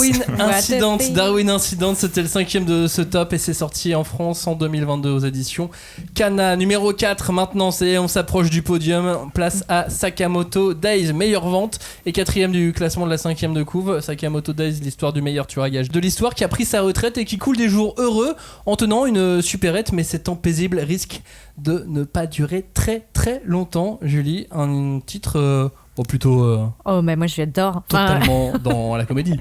oui, c'est tellement. Enfin, c'est vraiment le titre de l'amour. L'amour, oui, de l'amour, effectivement. Puisque c'est l'amour qui amène Sakamoto à faire tout et n'importe quoi. Et surtout à survivre de la façon les plus absurdes. Et de survivre à des attaques toujours plus absurdes et des ennemis toujours plus loufoques et inattendus. Donc, en tout cas. Rien que pour les barres de rire que j'ai eues, je suis très très très contente de le voir dans le top parce que j'en attendais encore une fois pas grand chose. Je savais qu'il avait une petite réputation, que les gens l'attendaient, mais quand tu voyais le dessin, tu te dis oh monsieur avec un tablier, une grosse moustache, bon, et puis en fait ça dépote quoi. Il y a pas un moment où tu t'ennuies. Quand tu rigoles pas, t'es captivé quand même par les combats, les façons dont se déroulent les intrigues, même si on peut dire bon des fois elles tiennent sur un timbre-poste quoi. Mais moi je trouve que c'est les premiers tomes, voilà, c'est une mise en jambe, tu comprends que tu vas quand même suivre un rythme très très soutenu, mais arrivé au tome 3, au tome 4, ça s'étire un peu plus et moi, ma vraie surprise, ça a été vraiment le dessin. J'ai trouvé qu'il y a eu une montée en puissance et que t'arrivais à des doubles pages vraiment très très très fouillées et très jolies que j'attendais pas moi pour un manga que je classais comme un manga principalement comique. Voilà. Cagnard, toi, c'est la comédie ou c'est aussi la vraie surprise pour toi ce manga ? C'est peut-être ma plus grosse surprise au final des titres de 2022. En fait, j'avais bien aimé quand j'avais lu les 2 premiers tomes à la sortie, j'avais bien aimé, mais j'avais un petit peu peur d'avoir une sorte de One Punch Man du pauvre. C'est-à-dire, on est exactement dans le même genre de thématique que One Punch Man, mais en même temps, le mec n'est pas au niveau du dessin de Murata, tu vois. Non. Donc j'avais un peu peur de me faire chier, mais en fait, le manga, il se bonifie vraiment au fur et à mesure du temps. Et je trouve qu'il y a un équilibre, et c'est un équilibre qui est vraiment pas facile à avoir, entre humour absurde et scènes de combat vraiment héroïques. Du coup, ce qui fait que bon, moi la partie humour ça fonctionne pas vraiment avec moi. C'est pas vraiment ça. Quand Limite même. ça marche mieux dans One Punch Man pour moi que dans Sakamoto. Par contre, ce qui marche très bien, c'est les combats. Et oui. Je trouve que j'attendais que le récit se structure un petit peu plus sur le monde des tueurs et tout. Pour le moment, je l'ai pas et c'est absolument pas grave. Non. Parce que chaque combat est important et ça c'est vraiment un feeling que j'ai aussi dans One Punch Man quand je le lis. Et même si on voit que ce monde des tueurs, il va arriver quand même peu à peu. Oui, bien sûr. Oui. Mais moi, j'aime bien. En fait, tu vois, c'est un manga, il a des airs de ne pas y toucher, quoi. Tu sais pas trop, il a l'air inoffensif, tout ça. Et en fait, il y a une espèce de fil très fin sur lequel se balade l'histoire, qui est vraiment une séparation entre la comédie pure, mais aussi une comédie qui est quand même empreinte de bienveillance. Enfin, c'est pas un humour non plus... trop grinçant, c'est jamais cynique, c'est toujours quelque chose qui est plutôt vraiment bonne patte. Enfin, je sais pas si ça existe, mais bon. Et de l'autre côté, t'as un monde, le monde des tueurs, le monde des assassins, c'est vraiment un univers qui est complètement régi par la violence pure. Et en fait, il se balade, voilà, sur ce fil très fin, et ça fait ça prend. Enfin, c'est assez étrange en fait. Sachant que Sakamoto lui-même n'est pas vraiment violent. Oui, il est plutôt pacifiste, mais il fait toujours en sorte de. Oui. Peut-être à la limite, mais il a peut-être appris à le faire. Ouais, on sait pas. Mais en fait, c'est peut-être tellement le meilleur qu'effectivement, il sait quand s'arrêter pour pas que ça saigne. Et il y a vraiment un truc que j'ai adoré au fur et à mesure de la lecture des tomes encore, c'est les personnages féminins. Là, franchement, ça m'a fait vraiment du bien d'avoir des persos féminins, mais tu sais, qui sont pas fortes uniquement par leur caractère ou leur volonté. Là, elles cassent des bouches, vraiment, tu vois, ça se bat pour de vrai. Et en plus, je l'ai fait au moment où je lisais Sakamoto Days, je l'ai fait une espèce de ride où j'ai vu une série de personnages féminins comme ça qui vont se battre contre des mecs et qui battent des mecs. Et en fait, j'ai trouvé ça super cool, ça a été hyper rafraîchissant pour moi. Oh, il veut se faire casser des bouches par des filles. Ça va être seulement cool. La sienne en fait à la limite, ou celle des autres peut-être. Sakamoto Days, c'est sorti aux éditions Glénat, c'est donc le meilleur lancement de l'année, c'était numéro 4 de notre top. Place au numéro 3, c'est peut-être le manga qui fait le plus parler de lui cette année. Avec Sakamoto Days quand même, je pense que les deux ont fait pas mal de bruit, mais celui-ci on a fait sûrement un petit peu plus parce qu'il a été lancé en grande pompe. Ce manga c'est Dan Dadan, on a fait une émission entière dessus, tout comme on avait fait une émission sur Sakamoto Days. C'est le shonen manga de l'année, Dan Dadan, qui met sur la route des lecteurs un duo de personnages aussi chahutés qu'intéressants au milieu d'un monde moderne où OVNI et esprit sont partie prenante, mais ce qui compte c'est surtout les deux personnages, Robin. Oui, les persos, le dessin, le rythme, enfin c'est une espèce de... Tout. Voilà, on a fait une émission entière, on tarissait pas d'éloges sur le manga. Je pense que vous pouvez y retourner si jamais vous avez pas encore vous avez encore des doutes quant à l'idée de découvrir Dan Dadan. Vous pouvez écouter notre émission, on en a pas mal parlé. Moi, je suis vraiment à fond. Je pense que un peu comme vous venez de parler de Sakamoto Days, il a ce même truc j'ai l'impression qu'il se bonifie avec les tomes. Bon, pour l'instant, il y en a que 3, mais c'était quand même déjà trop bien dès le tome 1, donc en fait du coup t'as l'impression que ça va être de mieux en mieux. Moi je suis vraiment à fond. Là je viens de lire le tome 3 et je m'éclate toujours autant. Il y a même un homme crevette-menthe dans le tome 3, tu vois, c'est vraiment c'est beaucoup trop bien. C'est une idée de ouf, tu vois, genre vraiment il y avait un crabe dans le 1. Oui. Non mais il y a des... Et à chaque fois t'as l'impression qu'il a ce truc de vraiment, bon, je dirais, on a déjà parlé de Fujimoto dans ces termes de il te surprend à chaque chapitre, mais là il a ce truc de c'est surprenant et en plus à chaque fois ça va plus loin, donc tu te dis c'est vraiment fou quoi. C'était clairement un de mes gros coups de cœur de l'année, j'arrêtais pas d'en parler, genre pour saouler beaucoup de gens. Ton coup de cœur de l'année, ouais, mais bon, il y a Look Back quand même que j'ai. Bon, bref. Mais... On en a pas parlé, tiens, c'est marrant. Mais ouais, j'adore ce côté vraiment totalement barré, ultra créatif. Enfin voilà, comme tu disais, genre il y a des mamies Usain Bolt, il y a des aliens complètement timbrés pervers, il y a des monstres crabes, des fantômes. Mais dis pas tout. Non mais des fantômes qui font du kung-fu en ballerine par exemple, c'est normal ça. En fait, moi c'est ce que je me suis dit. J'ai l'impression qu'il a un chapeau, il met des mots random, c'est genre il fait un time's up, il met des mots à la con dedans, et il pioche pour savoir ce qu'il va raconter à chaque fois. C'est ce que devraient faire la plupart des auteurs. Hein. Potentiellement. Beaucoup plus. Non mais moi c'est quelque chose que j'adore quand on sent qu'un auteur s'éclate en fait, et j'ai vraiment l'impression que quand il écrit il s'éclate, limite dans la façon dont c'est hyper dynamique, dans la façon dont c'est dessiné, t'as l'impression qu'il est content. Alors bon, à mon avis la réalité est quand même un peu différente, mais tu veux dire qu'il turbine à dessiner? C'est Mémé Turbo. Mais moi je lâche pas vraiment parce que j'avais un peu peur de la suite forcément, et en fait là pour l'instant les tomes que j'ai lus me plaisent toujours autant, et les personnages, en plus les personnages secondaires sont trop cool. Et beaucoup de tradis aussi dans son travail, même s'il a intégré le numérique comme beaucoup, et que c'est plus un choix maintenant aujourd'hui, ceci dit. Mais je pense que c'est aussi ça qui rend son dessin si beau quelque part, c'est qu'il a ce truc, peut-être qu'on sent aussi le travail sur le papier, tu vois, ou vraiment justement le fun qu'il met dedans, mais aussi la sueur quoi, tu vois, genre. Et après moi ce que je trouve génial c'est comment il arrive à faire exister tout ça, parce que finalement c'est vraiment... Voilà, vous nous avez entendu name dropper des noms ou des concepts de personnages depuis tout à l'heure, mais tout ça existe dans un univers et on y croit, tu vois. Enfin, il y a vraiment ce truc de... genre le tome 3, à un moment donné, il y a une espèce de scène de baston justement contre ce fameux homme crevêtement, puis d'autres personnages, parce qu'il va pas être tout seul non plus, tu vois, il y a d'autres gens. Et en même temps, au milieu de tout ça, il y a une espèce de comédie romantique, triangle amoureux qui se joue en même temps. Enfin, t'as l'impression de lire... Et tout ça est d'une fluidité où genre... t'es pris dans l'action et en même temps tu te marres parce que les situations ont aucun sens et en même temps t'es un peu touché aussi parce que tu te dis ah mais en fait est-ce qu'il aime elle ou tu sais pas, et genre vraiment tout ça a une espèce de cohérence malgré tout alors que c'est quand même n'importe quoi. Oui, et j'ai même envie de dire, ne faites pas tant confiance à l'histoire ou au concept qu'on vous raconte, mais à ces personnages, parce que là on n'est pas sur un ping-pong incroyable, on est sur un arcanoïde, un casse-brique de personnages. Et en fait, ça va dans tous je les pense sens, que quoi. c'est vraiment une leçon de narration, quoi. C'est-à-dire que le gars arrive vraiment à garder son fil, à garder le fait que tu suives l'action sans te perdre, malgré le fait que ce qu'il te raconte c'est vraiment n'importe quoi. Et surtout, ça me fait vraiment marrer, quoi. Alors que je suis vraiment très difficile là-dedans, vous m'avez déjà entendu en parler ici. Et là, vraiment, sur Dan Dan Dan, ça fonctionne à donf, quoi. Et puis en fait, je pense que c'est juste fun, c'est tellement agréable à lire. Alors, hyper grand public, forcément, je pense. Enfin, bon, après, on avait déjà parlé un peu sur l'émission, peut-être pas tout, ok, bon.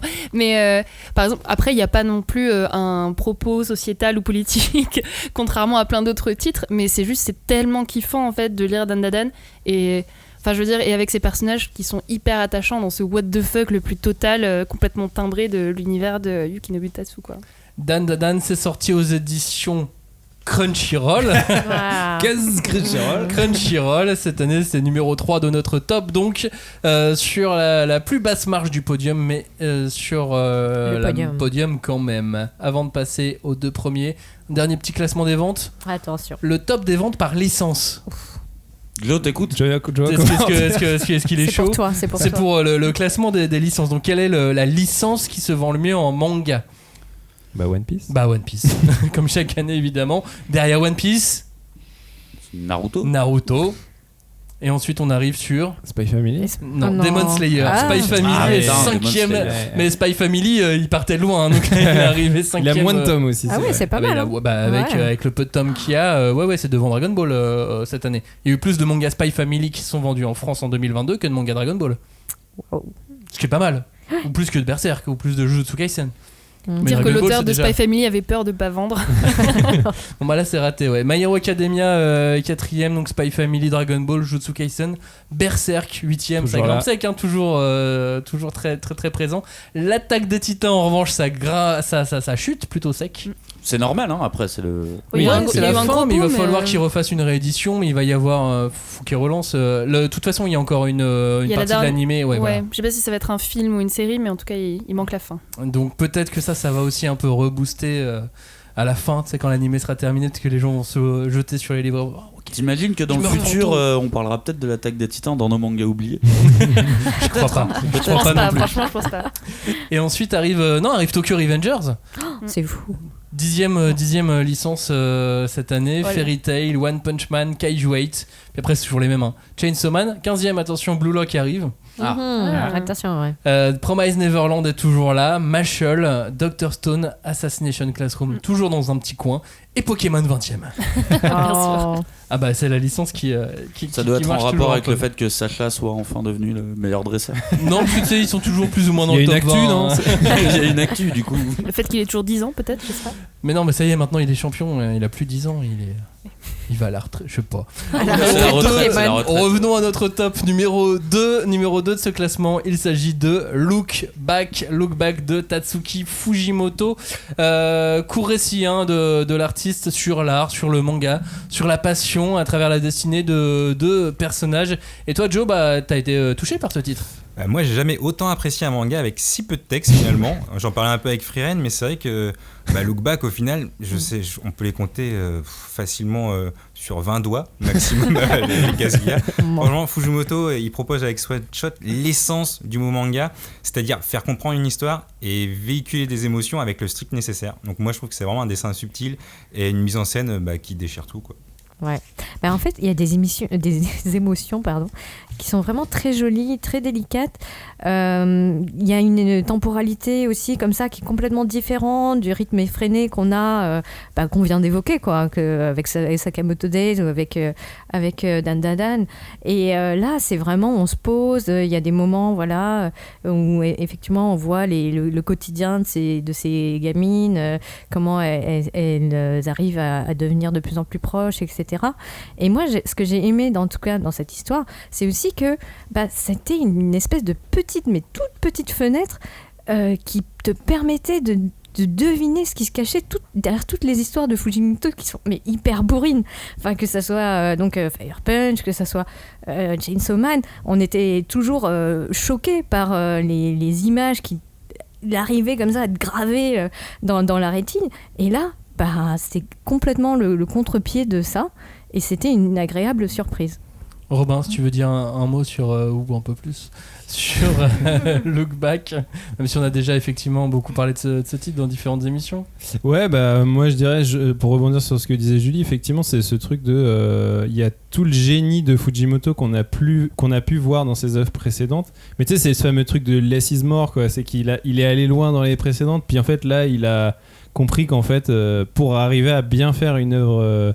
simple, il faut aussi être allé loin, quoi. Et là on a l'impression qu'il a condensé tout son génie dans un one shot comme ça, qui a l'air de rien, qui a l'air de parler de pas grand chose, et en fait ça te retourne d'un point de vue émotionnel peut-être encore plus que ses œuvres précédentes qui pourtant ont aussi un certain lot de moments marquants, moins que ses œuvres suivantes, parce que vous avez pas lu la Duéry encore. Voilà, c'est ça. Après j'imagine, et du coup ça effectivement ça promet de belles choses de le voir encore sur d'autres registres, parce que c'est ça aussi le génie du gars, c'est qu'à chaque fois il va nous surprendre, il va peut-être aller dans un registre différent. Mais ce qui est marrant, c'est que pour un lecteur de manga habitué en plus qui voit Fujimoto, qui est attiré par Chainsaw Man, qui est attiré par Fire Punch, savoir que là il est devant un one shot pas très long en plus, publié tel quel, ça permet aussi de ressentir, de voir le récit autrement. T'as pas le même engagement quand tu lis ça que quand tu commences une série, où peut-être tu peux la regarder d'un regard méfiant ou pas, enfin tu peux éventuellement te laisser un peu plus embarquer sur un récit court comme ça, et comme ça vient d'un auteur qui est particulier, ça pousse vraiment à regarder Look Back d'un autre œil, et c'est peut-être aussi pour ça qu'il est deuxième de notre classement.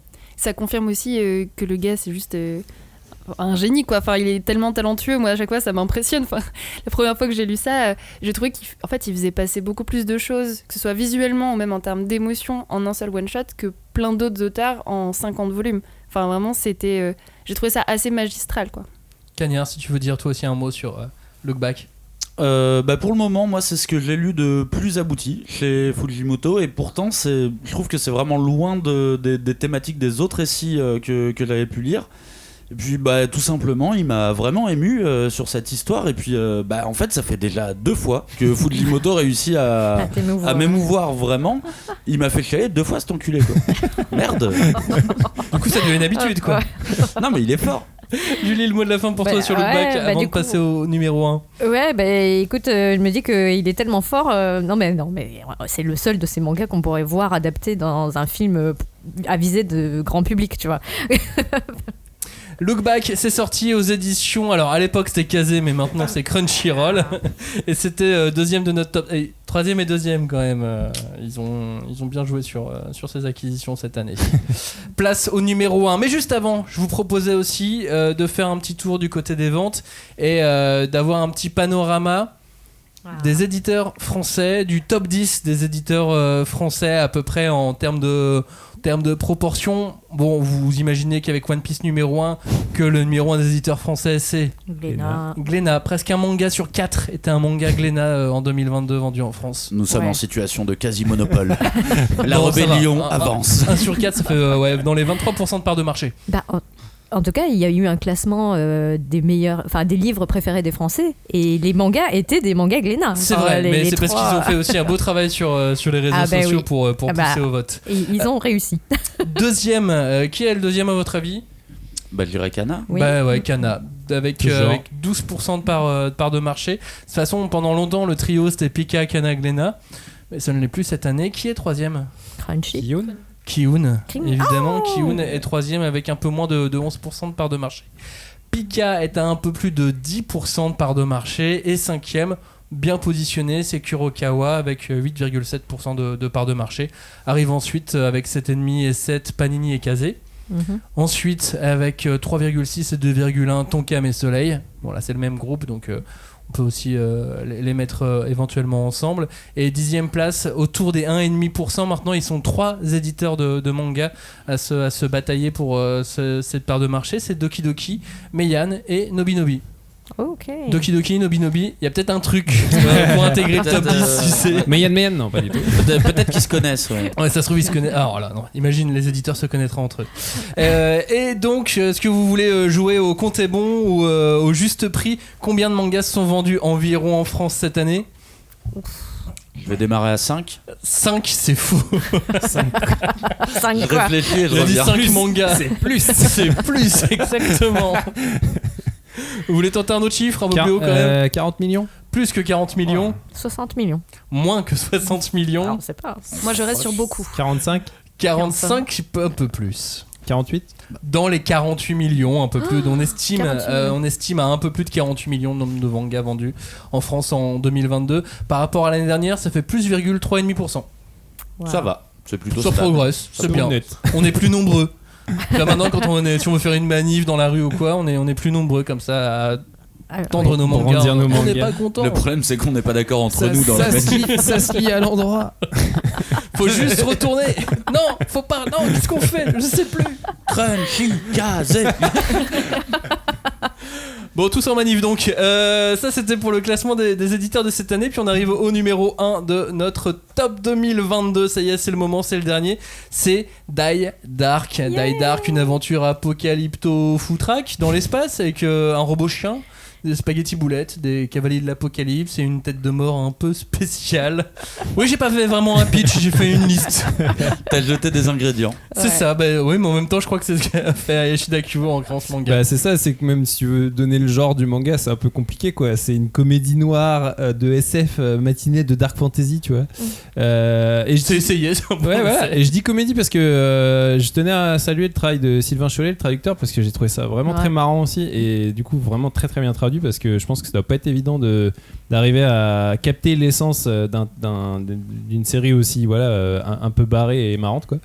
Et ouais, mais en fait moi ce qui m'a surtout plu, je pense, c'est ça m'a vraiment donné l'impression, bon, déjà c'est intéressant parce que c'est très original, c'est un titre qui je pense je sais pas si ce sera dans le top des 100% original de Johnny, mais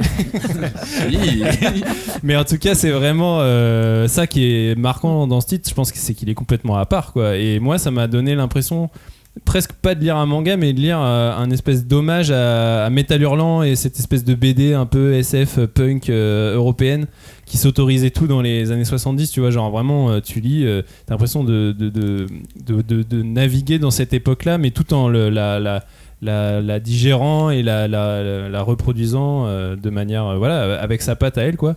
Et clairement tu vois le personnage de Death de la mort. C'est un hommage à Philippe Drouillet quoi. Je sais pas si les gens qui nous écoutent connaissent un peu les créations de Philippe Drouillet, mais regardez, tapez Philippe Drouillet sur internet et regardez Death de la mort et vous allez comprendre la parenté. C'est assez frappant quoi. Mais et vraiment c'est peut-être ce côté un peu européen aussi. Et effectivement je pense que c'est ça, en tout cas moi à titre personnel, qui m'a plu, c'est ce côté bah voilà, ça m'a plu aussi parce que c'est différent quoi. Johnny, l'heure est grave. Tu nous avais promis un top 1 de quelque chose. Est-ce que Die Dark est ce top 1 de quelque chose? Alors je ne sais pas comment Robin a deviné que mon top 1 100% original peut-être parce que c'est écrit allait être Die Dark, mais effectivement le vicieux il c'est sait mon lire top 1. Moi j'adore le chaos, l'absurdité humoristique de l'auteur avec un E, la bouffe et bien sûr le dessin qui consolide cette belle recette. J'avais fait une émission sur Doro et Doro, donc je peux qu'apprécier la suite de Kyu Ayashida qui est magistrale. Julie, Die Dark, ça t'évoque quoi? Tugudu. Oui, le Tugudu c'était une bonne trouvaille. Allez, bah, si vous voulez savoir ce que c'est, n'hésitez pas à le lire. Ça va, comment dire, remplir vos journées de joie. Pour moi, je dirais que c'est une vraie bouffée de fraîcheur fétide. Parce que elle a ce truc, quoi. C'est hyper rassurant. Elle a toujours ses marques. Elle trouve son chemin à travers le footrack, le bordel, le gore. Il y a des éclaboussures de sang partout. Et en fait, on s'y retrouve. Et c'est super. Et c'est joyeux. Et je trouve que avec ce titre, c'était déjà le cas avec Doro et Doro, mais elle a élevé le bordel au rang d'art. Le footrack est devenu un art et c'est elle qui le maîtrise comme absolument personne. On a un héros aux airs de jeune premier mais qui est complètement bébête mais qui fait n'importe quoi. On a une narration qui est mélangée, on sait absolument pas du tout ce qui se passe et où on va avec ce manga. Le concept de base, ça on explique un concept. Toi tu lis la quatrième de couve du tome 1, t'as un concept, t'as une histoire. Vous l'avez revu après ce Au concept ? revoir. Voilà, on laisse Oui. tomber. Non, et voilà, ça va dans tous les sens, mais sauf que c'est tellement bien fait. Ce côté foutraque que oui, pour moi c'est devenu un art, mais un art unique, juste pour Hayashida Kyo, quoi. Ouais, je suis complètement d'accord. D'ailleurs, en lisant les 3 tomes, il y a une phrase qui m'est venue en tête. Je me suis dit que c'est un manga qui se fout de tout, mais pas du lecteur en fait. L'autrice, Kyo Hayashida, au final, elle s'amuse des codes de temporalité, de caricature de personnages, et tout ça, c'est très jubilatoire, quoi. Elle a réussi à mélanger tout ça, et en fait, tu t'en fous, toi aussi, au bout d'un moment, de la temporalité, des codes, de ce qu'elle veut vraiment raconter. Il y a un truc qui m'a frappé, c'est que ces personnages, ils pourraient parfaitement exister dans Doro et Doro, et inversement. En fait, tout ce qu'on veut, c'est qu'ils continuent d'exister. Si tu m'avais dit que Day Dark était la suite de Doro et Doro, je dirais ouais, jouable, franchement jouable, magie temporelle, tu vois, ça tient. Et ça, c'est vraiment la preuve d'une autrice qui a un univers, un vrai univers, qu'elle va réussir à appliquer à différents genres au final.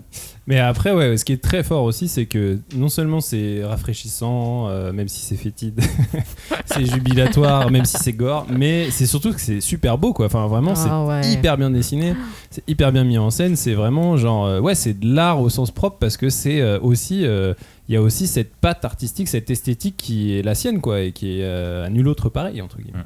Et ça prouve une fois de plus que c'est une artiste de génie qui s'accroche pas à un genre donné, parce que toi tu parlais de Dark Fantasy, mais moi je rapproche plutôt Doro de la Dark Fantasy et Day Dark de la Dark SF.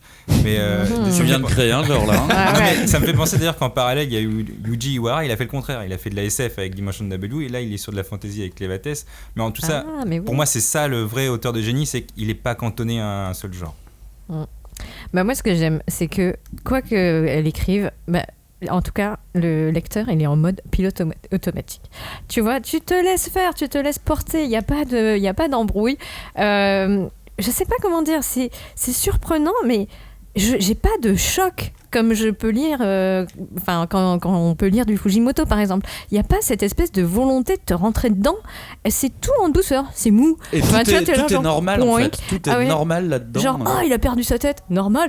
Viens, on va faire des pâtes. Tu vois, c'est vraiment genre normal. Mais c'est ça, c'est clairement pour moi c'est le cas typique du manga. Tu sais pas où il t'emmène, mais t'as quand même envie d'y aller. Tu sais, c'est ce truc de, on parle de suspension d'incrédulité dans les fictions. Elle arrive à te, enfin il n'y a pas de gravité dans l'espace. Comment on peut croire? Oui, peut-être c'est ça le truc, mais comment on peut arriver à croire à un univers comme ça? Elle y arrive, quoi. Clémence, quelle est la coolitude, quel degré de coolitude tu mets à Die Dark? Très cool.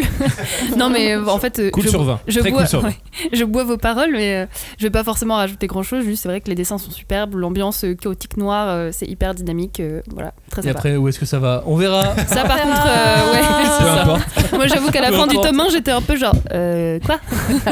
C'est la même chose à la fin du tome 2, c'est la même chose à la fin du tome 3. Mais non, il y a des petits mots croisés, c'est génial. Et puis le tome 2, ça commence, il va faire ses courses. Genre, mais c'est quand même trop bien.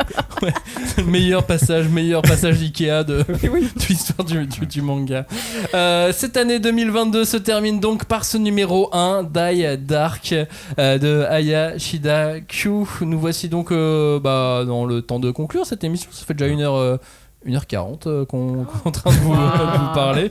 Johnny, si tu veux bien conclure, qu'est-ce que tu dis de cette année 2022 manga? J'ai l'impression qu'on n'a pas une année qui a fait l'unanimité. Enfin, j'ai l'impression que généralement on a un blockbuster, ou pas, bien sûr, qui est assez attendu.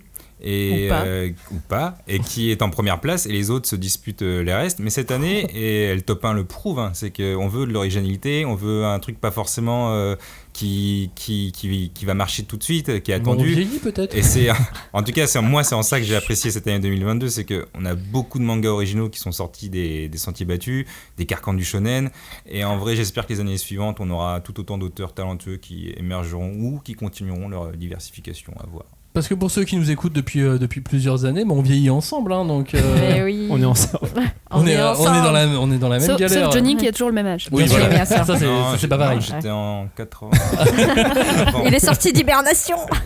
Robin, si tu veux conclure et nous donner ton regard sur cette année 2022. Du coup, je suis un peu d'accord avec Joe dans le sens où moi j'avais un bilan un peu mitigé. J'avais le sentiment d'une année un peu moyenne avec peu de titres événements et d'avoir été lu et hypé par moins de trucs que d'habitude. Disons que mes meilleures lectures cette année, finalement, c'est celle que j'attendais le plus, Dan Dadan, et le Fujimotoverse, donc Look Back et ses compilations d'œuvres de jeunesse. Et même Aya Shidaku, bon, j'ai pas lu Doro, mais je connaissais l'autrice de réputation, donc finalement, je savais que j'allais être assez dépaysé, quoi, et enfin que ça allait me plaire, quoi. Et ouais, j'ai eu des chouettes découvertes, Full Night, Darwin Incident. Mais j'avoue que moi vous me connaissez, j'ai un petit côté masochiste. J'aime bien me faire gifler par surprise par des œuvres. Et là, j'ai eu des chouettes découvertes, mais j'ai pas eu ma gifle surprise, puisque celle que j'attendais, c'était Dan Dadan et je l'ai reçue, tu vois. Mais donc c'est peut-être ça qui fait que j'ai un petit sentiment en demi-teinte. Mais au final, en faisant cette émission avec vous, je me dis qu'elle était peut-être pas si mal cette émission. T'as pas eu la grande traversée en plus. Donc ça, voilà. Et après c'est vrai que j'ai des titres que j'ai pas eu le temps de lire. Donc, moi j'ai eu beaucoup de titres moyens bien. Tu sais, du coup à force de lire des trucs moyens bien, tu commences à avoir une exigence un peu forte. Et du coup, tu rabaisses un petit peu tous les autres titres et après, tu as un regard un peu biaisé aussi. Parce que moi aussi, j'ai eu cette même impression que toi, Robin. Et puis quand je regarde un peu froidement mes lectures et ce que j'ai aimé, je fais... Non, en fait, c'est une super année. Bah ouais. Mais voilà, beaucoup de moyens bien. Et à force de lire des titres qui ont une même veine, et tu te dis... Non, mais j'ai quand même mieux en cours de lecture. Ou j'ai mieux qui va sortir. Et donc, du coup, c'est comme si tu comparais, donc tu rabaisses un peu les autres qui valent aussi tout autant le détour. Donc c'est cette sensation un petit peu forte, mais c'est vrai que plus ça va et plus on a de titres en cours, parce qu'il y a énormément de titres en ce moment qui valent le détour et qui sont en cours de lecture, et donc du coup ça écrase peut-être un petit peu le tout. Quel regard tu portes, toi, Julie, sur cette année ?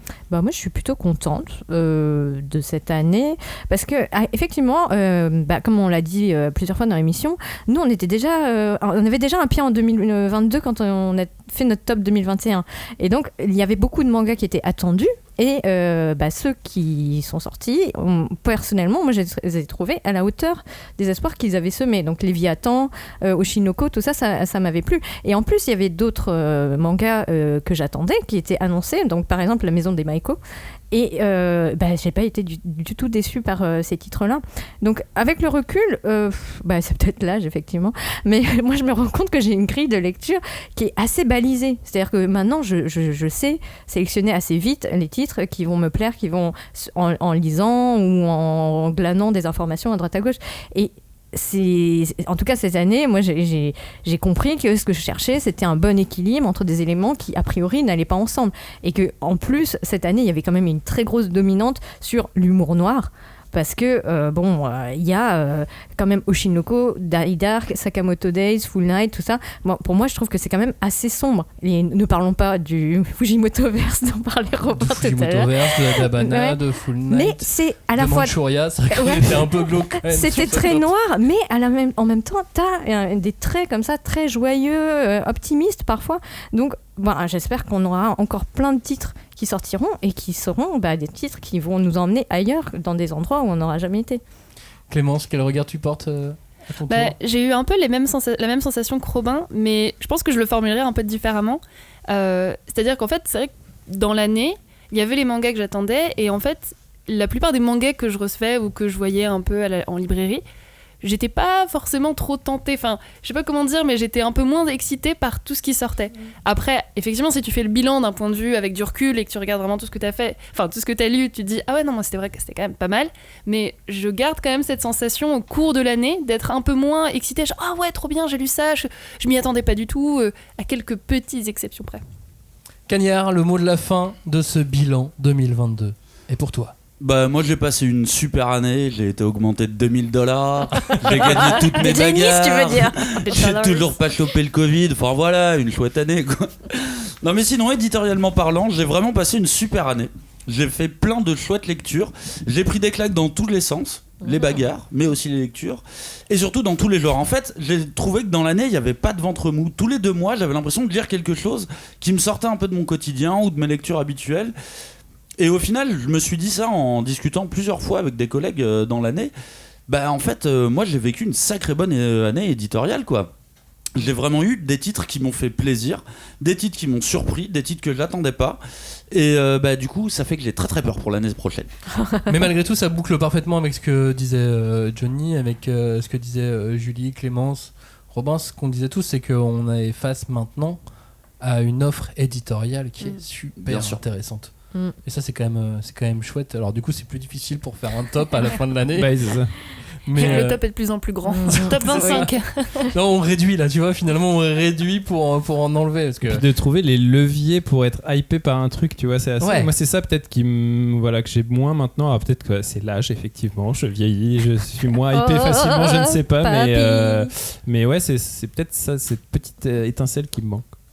Vous, de votre côté, quel est votre top 2022 ? N'hésitez pas aussi à le partager avec nous sur les différents réseaux. N'hésitez pas à aussi nous dire ce que vous avez pensé des différents mangas de cette émission. Puis si vous n'avez pas eu le temps de noter, n'hésitez pas à nous poser des questions aussi, qu'on vous redonne ça. De toute façon, on vous met la liste sur le blog de l'émission. Merci à tous de nous avoir écoutés. Encore 350 000 fois merci pour l'année 2022 que vous nous avez fait passer. Puis on espère que l'année 2023 va être aussi chouette pour tout le monde. À très bientôt. Ciao.